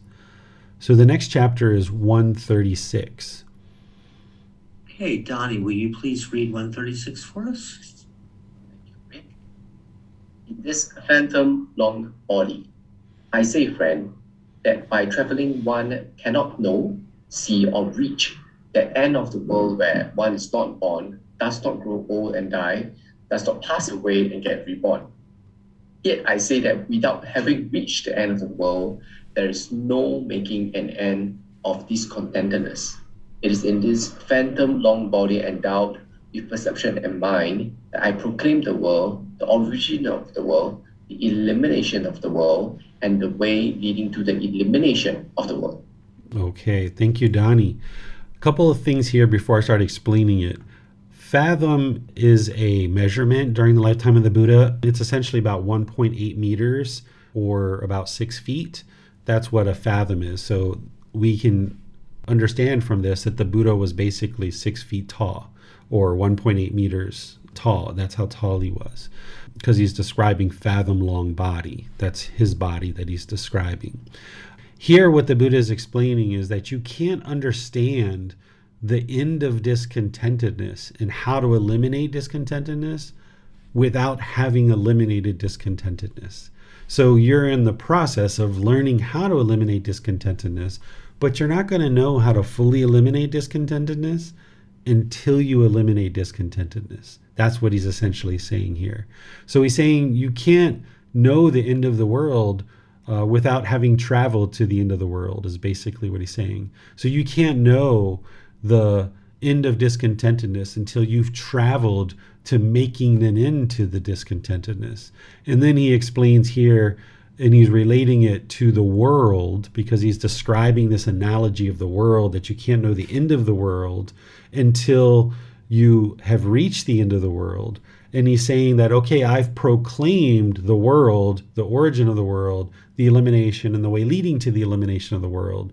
But what he's really saying here is, I've proclaimed what is discontentedness. I've proclaimed what is the cause of discontentedness. I've proclaimed the elimination of discontentedness. And I've proclaimed the way leading to the elimination of discontentedness. And if you're interested in understanding how to get to the end of discontentedness, then you're going to need to essentially learn the Four Noble Truths. This is what he's pointing to. He's pointing to the Four Noble Truths and saying, this is the way to learn the end of discontentedness. Because if the path to enlightenment has a starting point and a finish line, which it doesn't have a finish line, but if there was a starting point and a finish line, the starting point is the Four Noble Truths, establishing right view.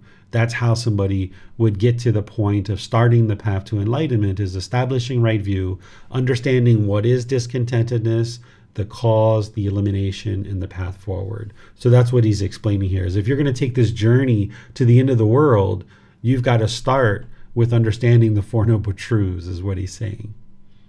What questions do you guys have on this chapter? It looks like we do not have any questions at this time, sir. Right, so let's go to the next chapter, which is 137. I believe I'm reading that one. But because there is an unborn, unbecome, unmade, unconditioned, there is, monks, an unborn, unbecome, unmade, unconditioned. If there were not that unborn, unbecome, unmade, unconditioned, there would not be the case that escape from the born, become made, conditioned, would be identified. But precisely because there is an unborn, unbecome, unmade, unconditioned, escape from the born, become, made, conditioned is thus identified. The born, become, produced, made, conditioned, impermanent, conditioned of aging and death, a nest of illnesses, perishing, come into being through nourishment, and the guide that is craving is unfit for excitement. The escape from that is peaceful, permanent, a sphere beyond conjecture, unborn, unproduced, the sorrowless, stainless state, the elimination of stressful qualities, stilling of fabrications, and completely peaceful. There is, monks, an unborn, unbecome, unmade, unconditioned. If, monks, there were no unborn, unbecome, unmade, unconditioned, no escape would be discerned from what is born, become, made, conditioned. But because there is an unborn, unbecome, unmade, unconditioned, therefore an escape is identified from what is born, become, made, conditioned. All right, thank you, Rick. So here, the Buddha is talking about enlightenment, and he's describing this unconditioned, and that enlightenment is permanent, and it's peaceful. The mind is completely peaceful. And he's saying because there is the conditioned experiences and this impermanent nature of life, that he has discovered this escape And this escape is peaceful, permanent. The mind is completely peaceful. The stilling of all fabrications. This is the stilling or quieting of the mind, right? The elimination of stressful qualities. This is where you can see that the Buddha is talking about enlightenment as being permanent. Some people don't understand enlightenment, and they think that an enlightened being still experiences stress, or an enlightened being still experiences anger or frustration. I've heard people say that an enlightened being still experiences these things. They just don't cling to the frustration, or they just don't cling to the irritation. But this isn't true. And you can see that here in the Buddha's words. And as you learn his teachings and you get closer and closer to enlightenment, you can see the truth for yourself, that the mind gets to a point where it's completely peaceful, calm, serene, and content with joy.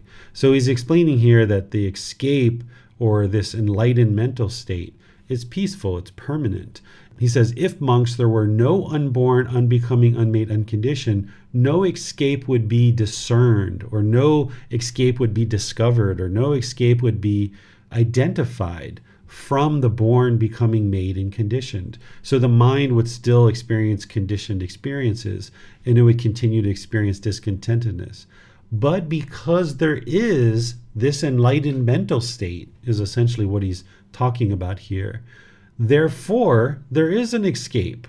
There's an escape from this cycle of rebirth, from being constantly born and experiencing this conditioned feelings of the mind going up and down. So he discovered the escape. That's what he's explaining here. What questions do you guys have on this chapter? I see Miranda has her hand up. Yes, sir. It seems that we moved a bit quickly past the last couple of chapters. Amina has a question for a couple of chapters ago. She says, so the consciousness is like the container that holds cravings, sir? Yes, that's correct. And then on YouTube, Tonka asks, regarding the previous chapter, can we say that eliminating of pollution in consciousness instead of eliminating the consciousness would stop cycle of rebirth, sir? Yes. So, yes and no. Eliminating the pollution of mind is going to clear out the conditions that cause the mind to go up and down. The consciousness itself is not permanent.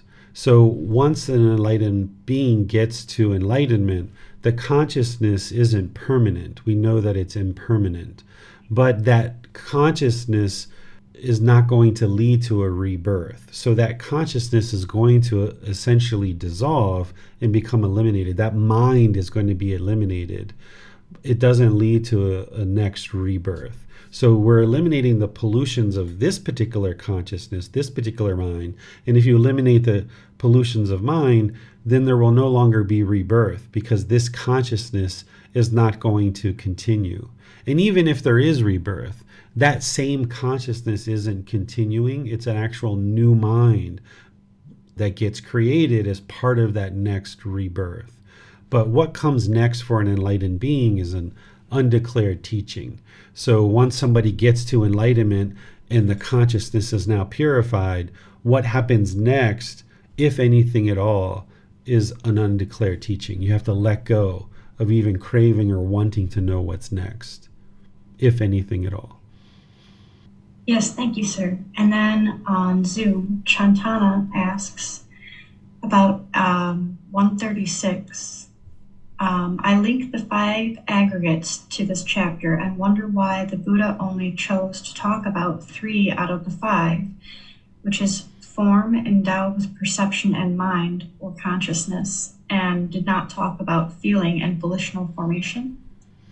Not sure. We know that he's talking about the physical body. He's talking about perceptions, which are, the way we perceive the world. And he's talking about the mind itself. So it is this fathom-long body endowed with perception and mind that I proclaim.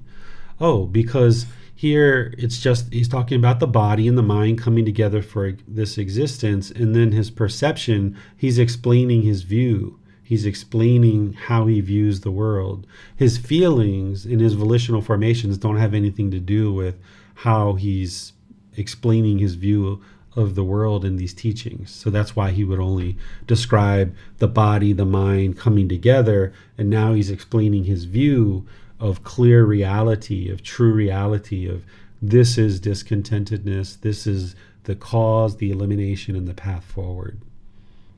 Thank you, sir. Mm-hmm. It does not appear we have any other questions at this time. Okay, so we'll go to 138. Yes, sir. Donnie, can you read 138 for us, please? Thank you, Miranda. Final knowledge is achieved by gradual training. Monks, I do not say that final knowledge or wisdom is achieved all at once. On the contrary, final knowledge is achieved by gradual training, by gradual practice, by gradual progress. And how does there come to be gradual training, gradual practice, gradual progress? Here, one who has confidence in a teacher visits him. When he visits him, he pays respects to him.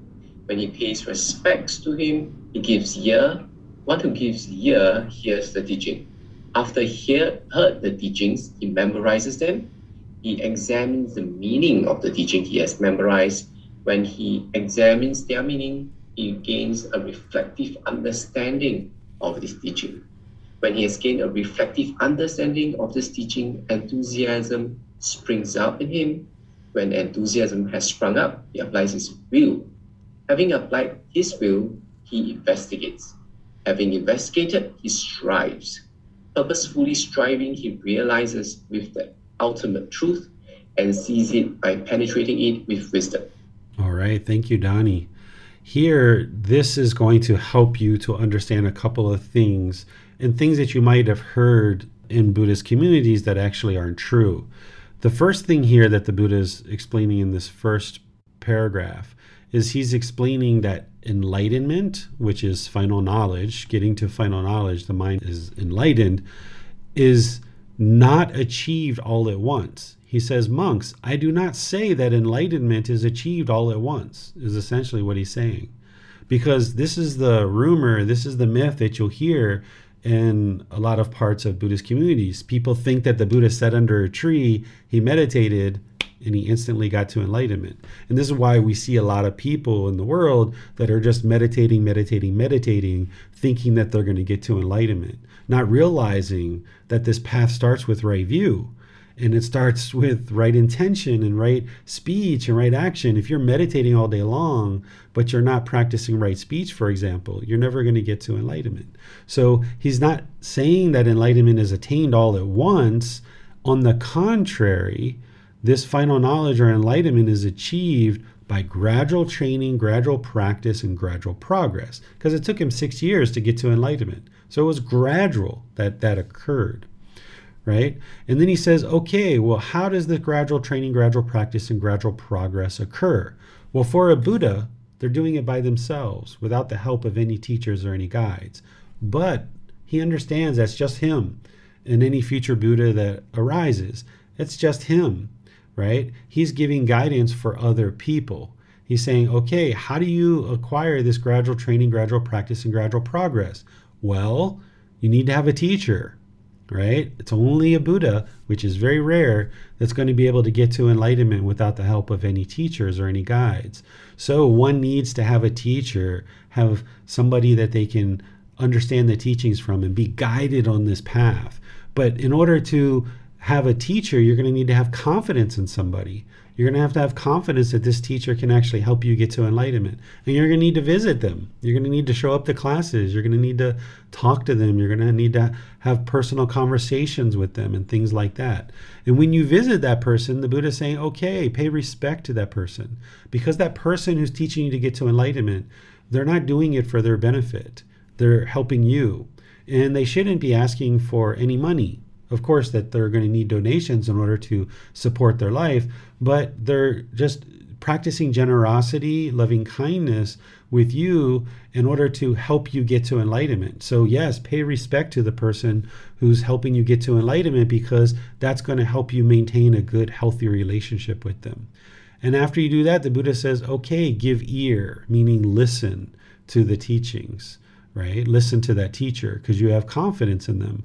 And then when you hear the teachings, the Buddha is saying, memorize those teachings, because by memorizing those teachings, then you'll be able to apply them in daily life. If you don't memorize the teachings, then you're not going to be able to apply them in daily life. You can't be looking through a book every time you need to do something in life. You need to memorize the teachings, like the 5 factors of well-spoken speech. You need to memorize those so you can practice them at will.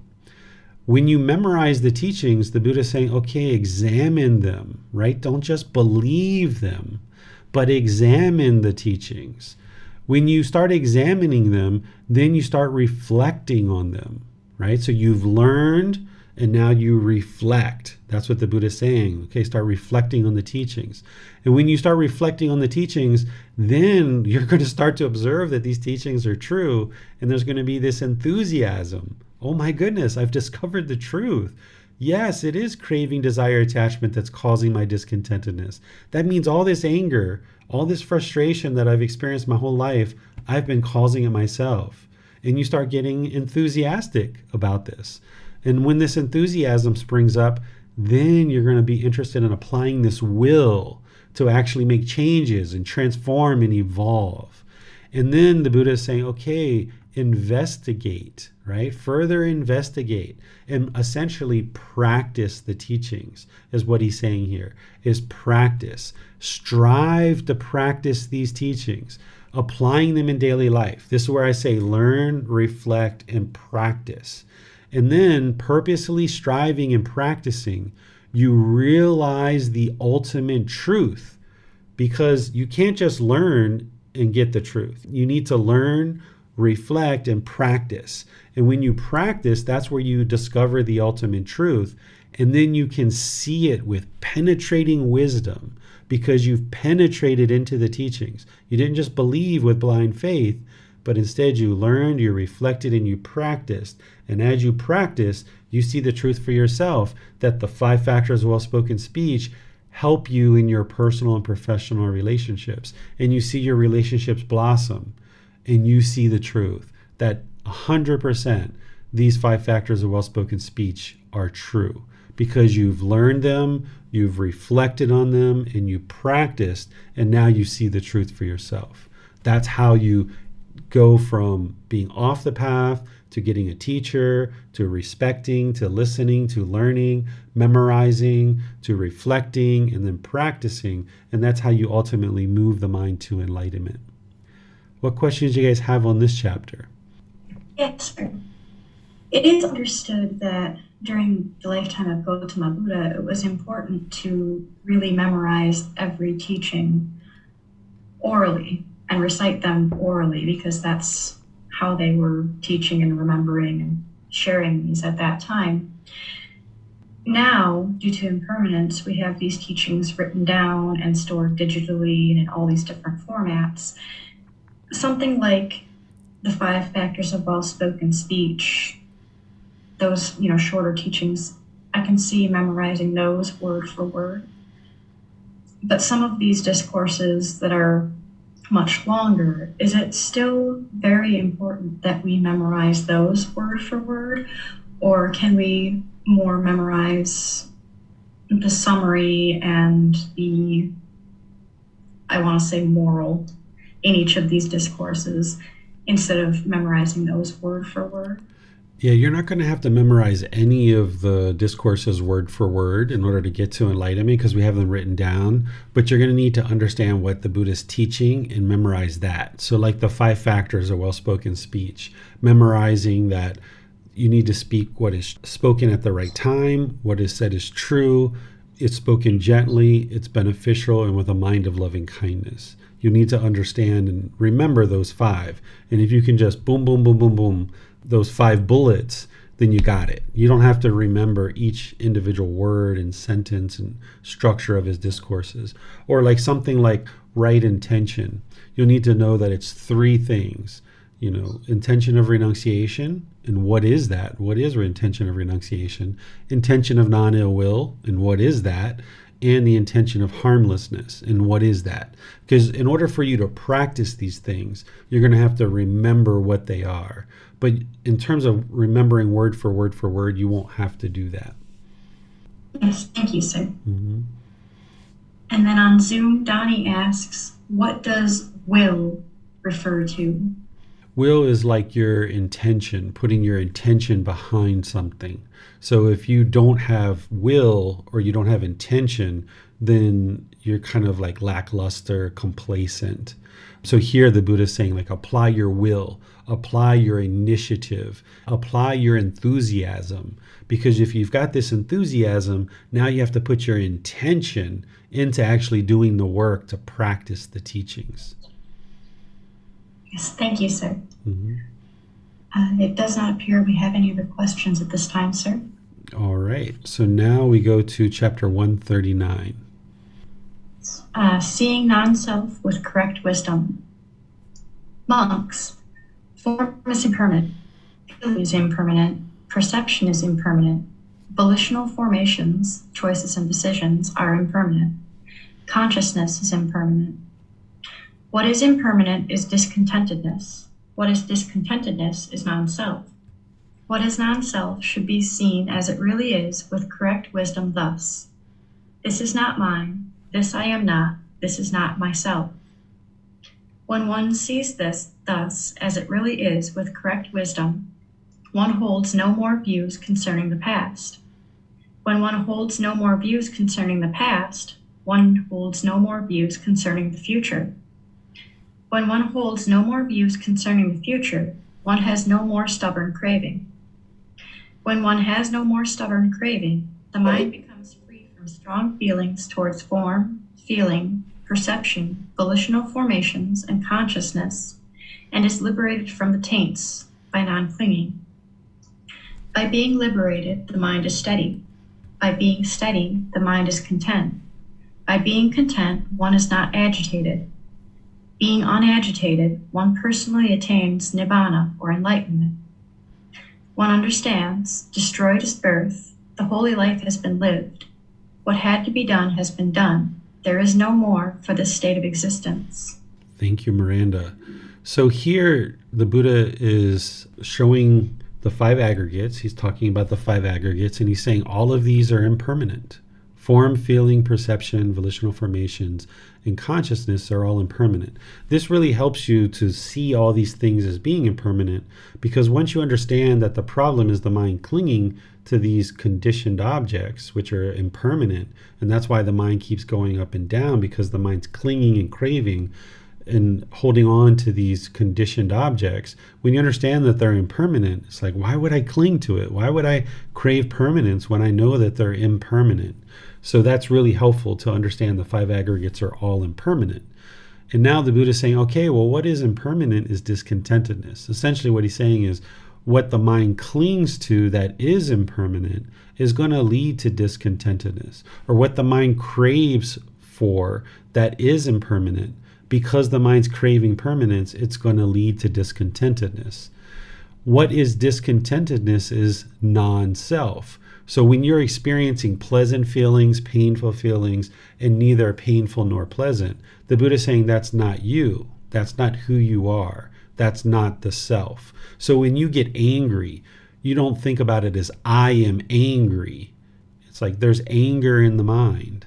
I am not angry because there's no I here, right? If you get to the point where you've eliminated personal existence view, but you're still going to experience some anger because you're not yet enlightened, then the mind can be angered, but I am not angry. It's just the mind has anger in it. And you think about the mind as this third entity. And this is really helpful for you to eradicate the various aspects of the mind that you need to eliminate. So when you experience discontentedness, don't think about it as I am experiencing discontentedness. Think of it as the mind is experiencing discontentedness. Let me investigate the mind and figure out what I need to do in order to eliminate that. There's some craving, desire, attachment there.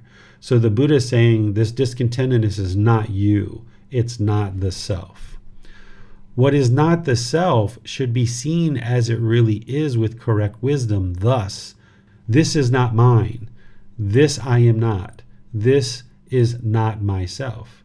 He's saying that this mind is not you, right? This discontentedness is not you. This is not mine. I am not. This I am not. This is not myself. So none of these 5 aggregates is mine. This body isn't mine. It doesn't belong to me. This mind is not mine. It doesn't belong to me. This is not mine. This I am not. This is not myself. This is just a physical body and a mind that has come together for this existence. It's not mine. This I am not. This is not myself, right? So there's no self here. When one sees this thus as it really is with correct wisdom, one holds no more views concerning the past, meaning anything you did in the past, it's in the past. That's not who you are. If you got angry, if you got frustrated, if you used drugs, if you had sexual abuse, if you had sexual misconduct, if you killed, if you took substances that cause heedlessness, it's all in the past. That's not who you are. Those were just decisions you were making at that time. So when one sees this thus as it really is with correct wisdom, one holds no more views concerning the past. All that stuff's in the past. When one holds no more views concerning the past, one holds no more views concerning the future, meaning whatever happens in the future is in the future. It hasn't happened yet. Why worry about it? What you're doing is you're bringing the mind to the present moment. Because when one holds no more views concerning the future, one has no more stubborn craving. Because if you're not craving and clinging and holding on to the past, and you're not craving and clinging for the future, then the mind can just be in the present moment. It doesn't have to be in the past or in the future. It can just reside in the present moment. And this is where concentration and focus can come into the mind. When one has no more stubborn craving, the mind becomes free from strong feelings. This is those pleasant feelings, painful feelings, neither painful nor pleasant. When craving is eliminated, then there's no more discontent feelings, because when there's no more stubborn craving, the mind is free, it's liberated from these strong feelings towards the 5 aggregates of form, feeling, perception, volitional formations, and consciousness. The mind is no longer clinging to any of these things. It's no longer craving for these things. The mind is liberated from the taints. The mind is free from the pollutions. It's no longer clinging. All those 10 fetters are eliminated. So the Buddha is describing getting to enlightenment and what that experience is like. And he's describing here that by being liberated, the mind is steady. So when the mind's enlightened, it's steady, it's calm, it's stable. By being steady, the mind is content, right? It's satisfied with what is. By being content, one is not agitated. You understand agitation, irritated, annoyed. So if the mind is steady, it's stable, it's content, it's not agitated. It's peaceful, calm, serene, and content with joy. Being unagitated, one personally attains enlightenment, right? Because the mind's no longer shaken up. The mind is enlightened. Once one understands that the mind is enlightened, they also understand they're no longer going to experience rebirth. Destroyed is birth. They've lived this holy life, meaning they've acquired the wisdom that they needed in order to train the mind and get to enlightenment. They've led the holy life. They're practicing all 10 steps of the 10-fold path. It's the 8-fold path that you focus on and practice, but by the time you get to enlightenment, you're actually practicing the 10-fold path. And you'll be doing that for the rest of your life effortlessly as an enlightened being, because the holy life has been lived. You've had all these previous births where you didn't live the holy life, and I didn't live the holy life, and all these previous births. We were working towards it, but we hadn't actually acquired it. And it's this last life where the mind becomes enlightened that now you've lived the holy life. What had to be done has been done. You've trained your mind. You've done the work. You've acquired the wisdom. You faced the struggles. You faced the difficulties. What had to be done has been done. There's no more for this state of existence, meaning there's no more going to be any rebirth whatsoever. There's no longer going to be continued existence in the cycle of rebirth. What questions do you guys have on this chapter? It does not appear there are any questions at this time, sir. Okay, this is our last chapter, and this is the Eightfold Path. This is chapter 140. We've encountered this chapter many times in this group learning program, or in this Pali Canon English study group, and I go through it in exhaustive detail in the group learning program multiple times, multiple ways. What I would like to do, rather than reading this chapter, which is what we would normally do for these chapters, is just open up to any questions that you guys might have about any specific step of the Eightfold Path, so that you can get clarity on anything, whether it's right view, right intention, right speech, right action, right livelihood, right effort, right mindfulness, or right concentration. I'll just open up to any questions that you have on Facebook, YouTube, or Zoom. I'm not seeing any questions about the Eightfold Path this time, but we do have some more unrelated questions that were asked earlier. Okay, so we can look at those questions then. So this Eightfold Path, this is the words of the Buddha, and it's in volume 1, chapter 5. And not only are the words of the Buddha in there, but I explain it in a lot of detail. So if anybody's interested in the detail on the Eightfold Path, you can look there, and you can look at the other classes that I've taught where I've explained it in detail. Yes, thank you, sir.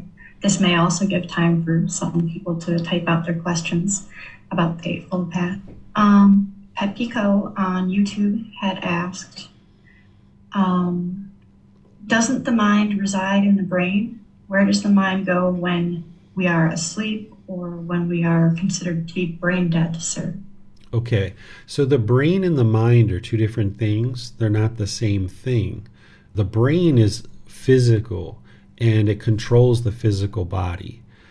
There's a connection between the brain and the mind, but they're not the same thing. Because the brain is physical, the mind is not physical. It's intangible. You can't touch it because there's no physical form for the mind.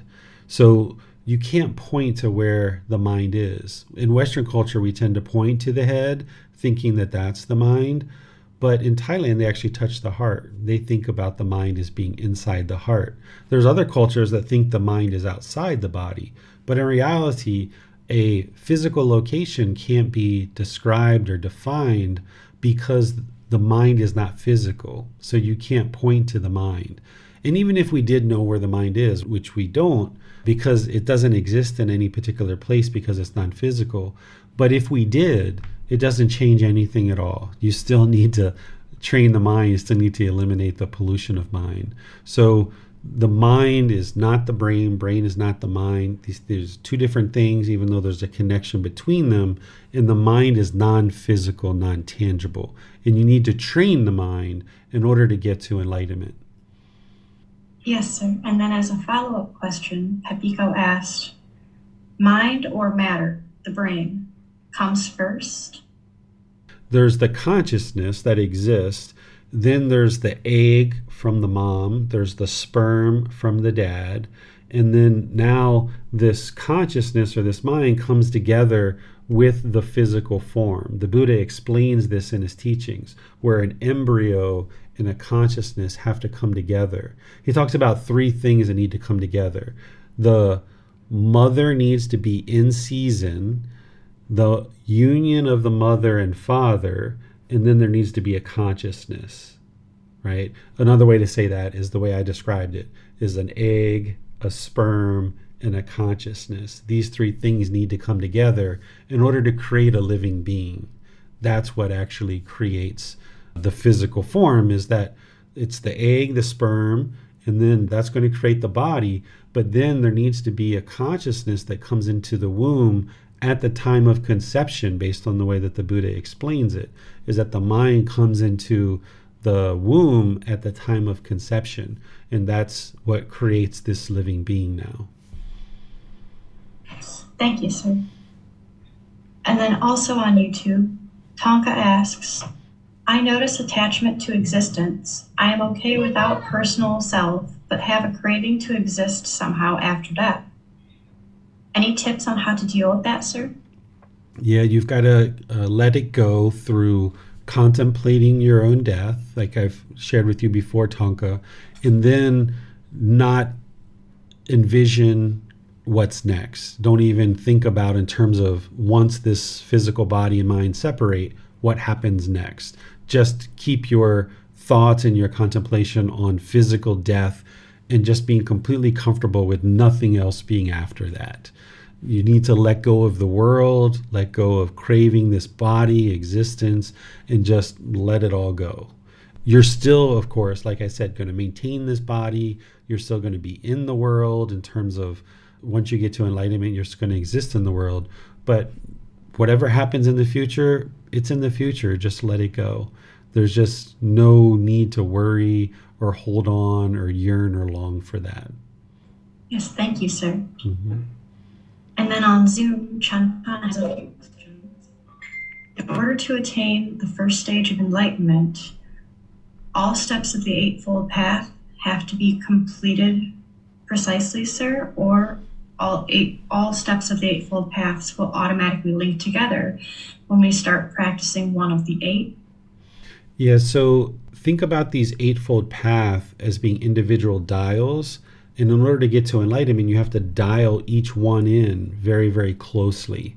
If one is too less and another one is too much, you're not in the middle. The mind's not in the middle. So you need to dial each one of these dials with right view, right intention, right speech, and so on. They need to be practiced to perfection.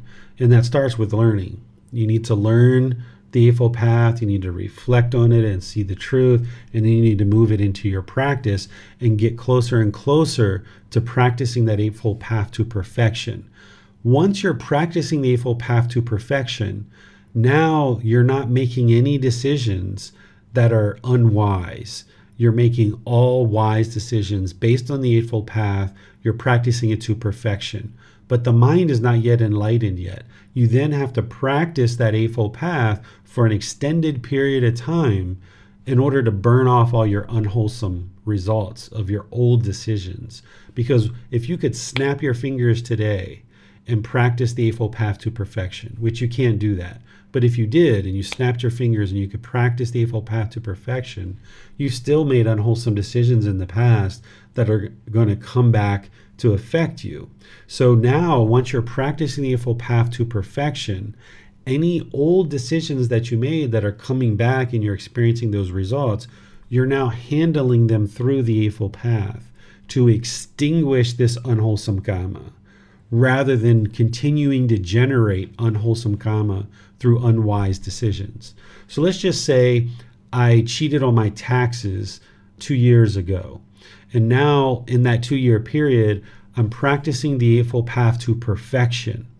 And now practicing that Eightfold Path to perfection, the government says to me, hey, you cheated on your taxes, you owe us $5,000.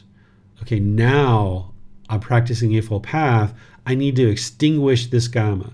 Knowing that I cheated on my taxes 2 years ago, if I run from that and I try to not pay that, then the government's going to keep chasing after you and wanting that money. The interest is going to go up. Penalty fees are going to go up. So you need to take that into consideration, that maybe I should pay this and that will extinguish it so that then it will no longer come back to bother me. They won't cancel my passport. They won't put me in jail. They won't do all these other things.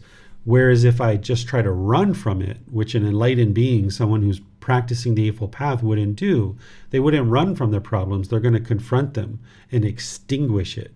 So even if you're practicing the Eightfold Path to perfection, you're still going to be experiencing the results of your old decisions. And now you're handling those decisions through the Eightfold Path and extinguishing any decisions. So if you chose a certain life partner, and that life partner is maybe aggressive or hostile or bitter, resentful, you're going to need to resolve that because that's an old decision. Even if you are practicing the Eightfold Path to perfection, your life isn't going to be peaceful, calm, serene, and content with joy if you have this aggressive, hostile, resentful person that you're living with. You're going to need to extinguish that, and there's multiple ways to do that. And other things that we have in our life, we need to create a life where we're no longer making unwise decisions that are leading to unwholesome results, but instead we're having wise decisions that lead to wholesome results. And this connects back to Tonka's question and other questions that I often hear from students is oftentimes it's like, okay, I'm still craving for the world. How do I let this go? Well, there's no way to just snap the fingers and train the mind to let go of the world and craving to exist. Instead, it's bringing your practice up to the Eightfold Path, practicing that for an extended period of time, and the mind is gradually transformed to now let go of these things. It's not an instantaneous thing. So if you've just been learning for 6 months or a year or 2 years, you're working on bringing your practice up to the Eightfold Path, getting it closer and closer to that, which includes the mental discipline. Then you practice that for an extended period of time, experiencing all the unwholesome results of past decisions, but now handling it in a different way. And you're training the mind to gradually eliminate craving, desire, attachment, things like craving existence. And there just needs to be an accumulation of enough decisions where you've decided to meditate, you've decided to learn, you've decided to ask questions, you've decided to now handle things in a different way. As discontentedness is arising, you're becoming more and more aware of it, cutting that off and letting it go.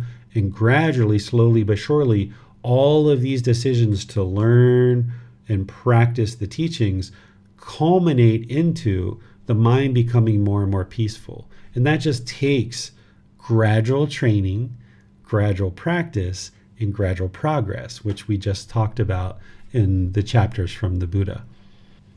Thank you, sir. Mm-hmm. Shantana is following up to ask, how do I know if I reach the first stage of enlightenment? So this is what I'm going to be teaching as part of the retreat in America. If we end up having that retreat, it's going to be at the end of July. And I'm also having a retreat here in Thailand in August, where I'm going to be teaching how to get to the first stage of enlightenment and how to determine if the mind is in the first stage of enlightenment.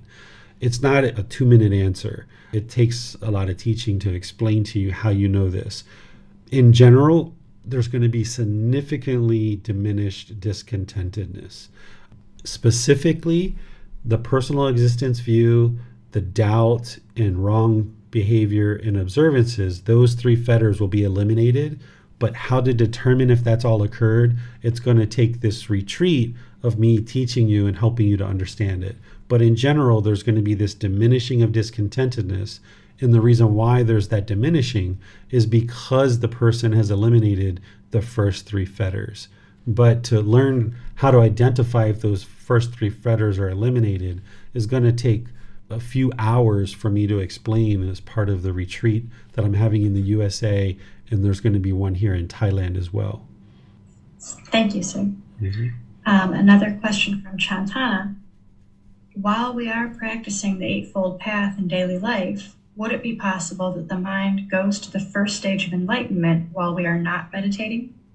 You would need to be meditating in order to get to the first stage of enlightenment, because the Eightfold Path is the 8 factors that lead to the jhanas, those preliminary phases that the mind goes through before the first stage of enlightenment.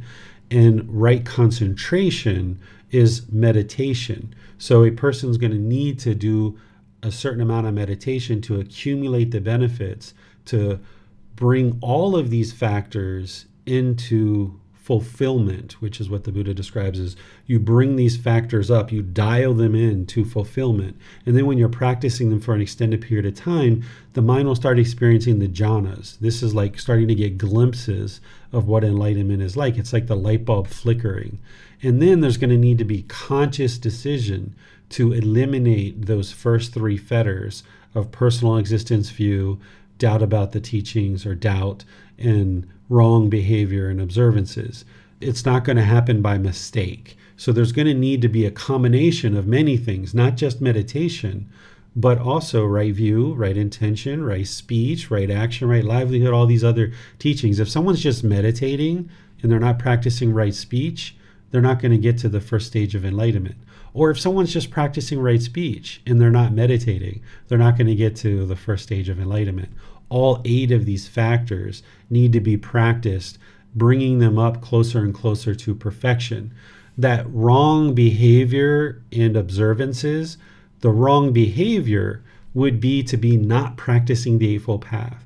If there's any part of the Eightfold Path that one is not practicing, then they still have wrong behavior. That's part of that fetter. Wrong observances is the rites, rituals, ceremonies, and worship. If someone believes that that's what it takes to get to enlightenment, they're not in the first stage of enlightenment. So that third fetter of wrong behavior and observances is related to the Eightfold Path. And the Buddha is saying you need to be practicing the Eightfold Path in order to get to the first stage of enlightenment. And then once you're practicing the Eightfold Path to perfection and the mind moves through the jhanas, you eliminate those 3 fetters and you get to the first stage of enlightenment. All you need to do from there is eliminate the other 7 fetters. You're already practicing the Eightfold Path to perfection, essentially, by that point, pretty much. Not 100% perfected, but you at least have the basics of the Eightfold Path perfected, because the Eightfold Path is teaching to a certain level of detail, and then there's other teachings outside of that as you go to the 2nd, 3rd, and 4th stage of enlightenment, that you're going to be deepening your understanding of this path and practicing them in more detail. Yes, thank you, sir. It does not appear that we have any other questions at this time, sir. All right. Well, thank you all for your participation in today's class. I appreciate all your questions. It's obvious that you guys are deeply investigating and rolling up the sleeves and getting into these teachings. It's absolutely wonderful to hear these kind of questions, that you guys are really digging into these teachings, because that's what it takes in order to get to enlightenment. You won't get to enlightenment by mistake. It's going to be very intentional, a lot of work, but that work's going to pay off, and you just do it gradually, little by little. You're going to need to dig in, read, meditate, ask questions, attend classes, ask for guidance, and these kind of things. So thank you guys for your dedication, your determination, and your diligence to learning and practicing. Tomorrow in the group learning program, we're in chapter 22, which is titled Mental Health, a Modern Day Delusion. I'm going to refresh your memory on the 3 universal truths and the 4 noble truths. This is really helpful to hear those multiple times. And then I'm going to help you understand this whole area of mental health and certain things that we consider to be a brain defect and a mental illness. I'm going to help you understand that it's actually not a brain defect or a mental illness. It's just that the mind is untrained. And when you understand this, then you can actually train the mind and eliminate things that you or your family members might have been told that you're mentally ill and your brain is defective. That's wrong view. You can actually understand right view, in that your brain isn't defective. It just needs to be trained. The mind needs to be trained in order to get this pollution out of the mind, and once it does that, it can function optimally. And then on Wednesday, we're going to be doing loving kindness meditation together, so you're welcome to join for our Wednesday class as well. So thank you all for attending class. We'll see you in a future class. Have a very wonderful and lovely rest of your day. Sawadee khap. Thank you for listening to this podcast. To provide support for this podcast, visit patreon.com/support Buddha. To access more teachings, visit buddhadailywisdom.com. There, you will discover a full range of courses, retreats, and online resources to assist you on the path to enlightenment. Remember to establish a daily, consistent meditation practice, along with learning and practicing these teachings. A well-developed meditation practice is the foundation in which to train the mind to attain enlightenment.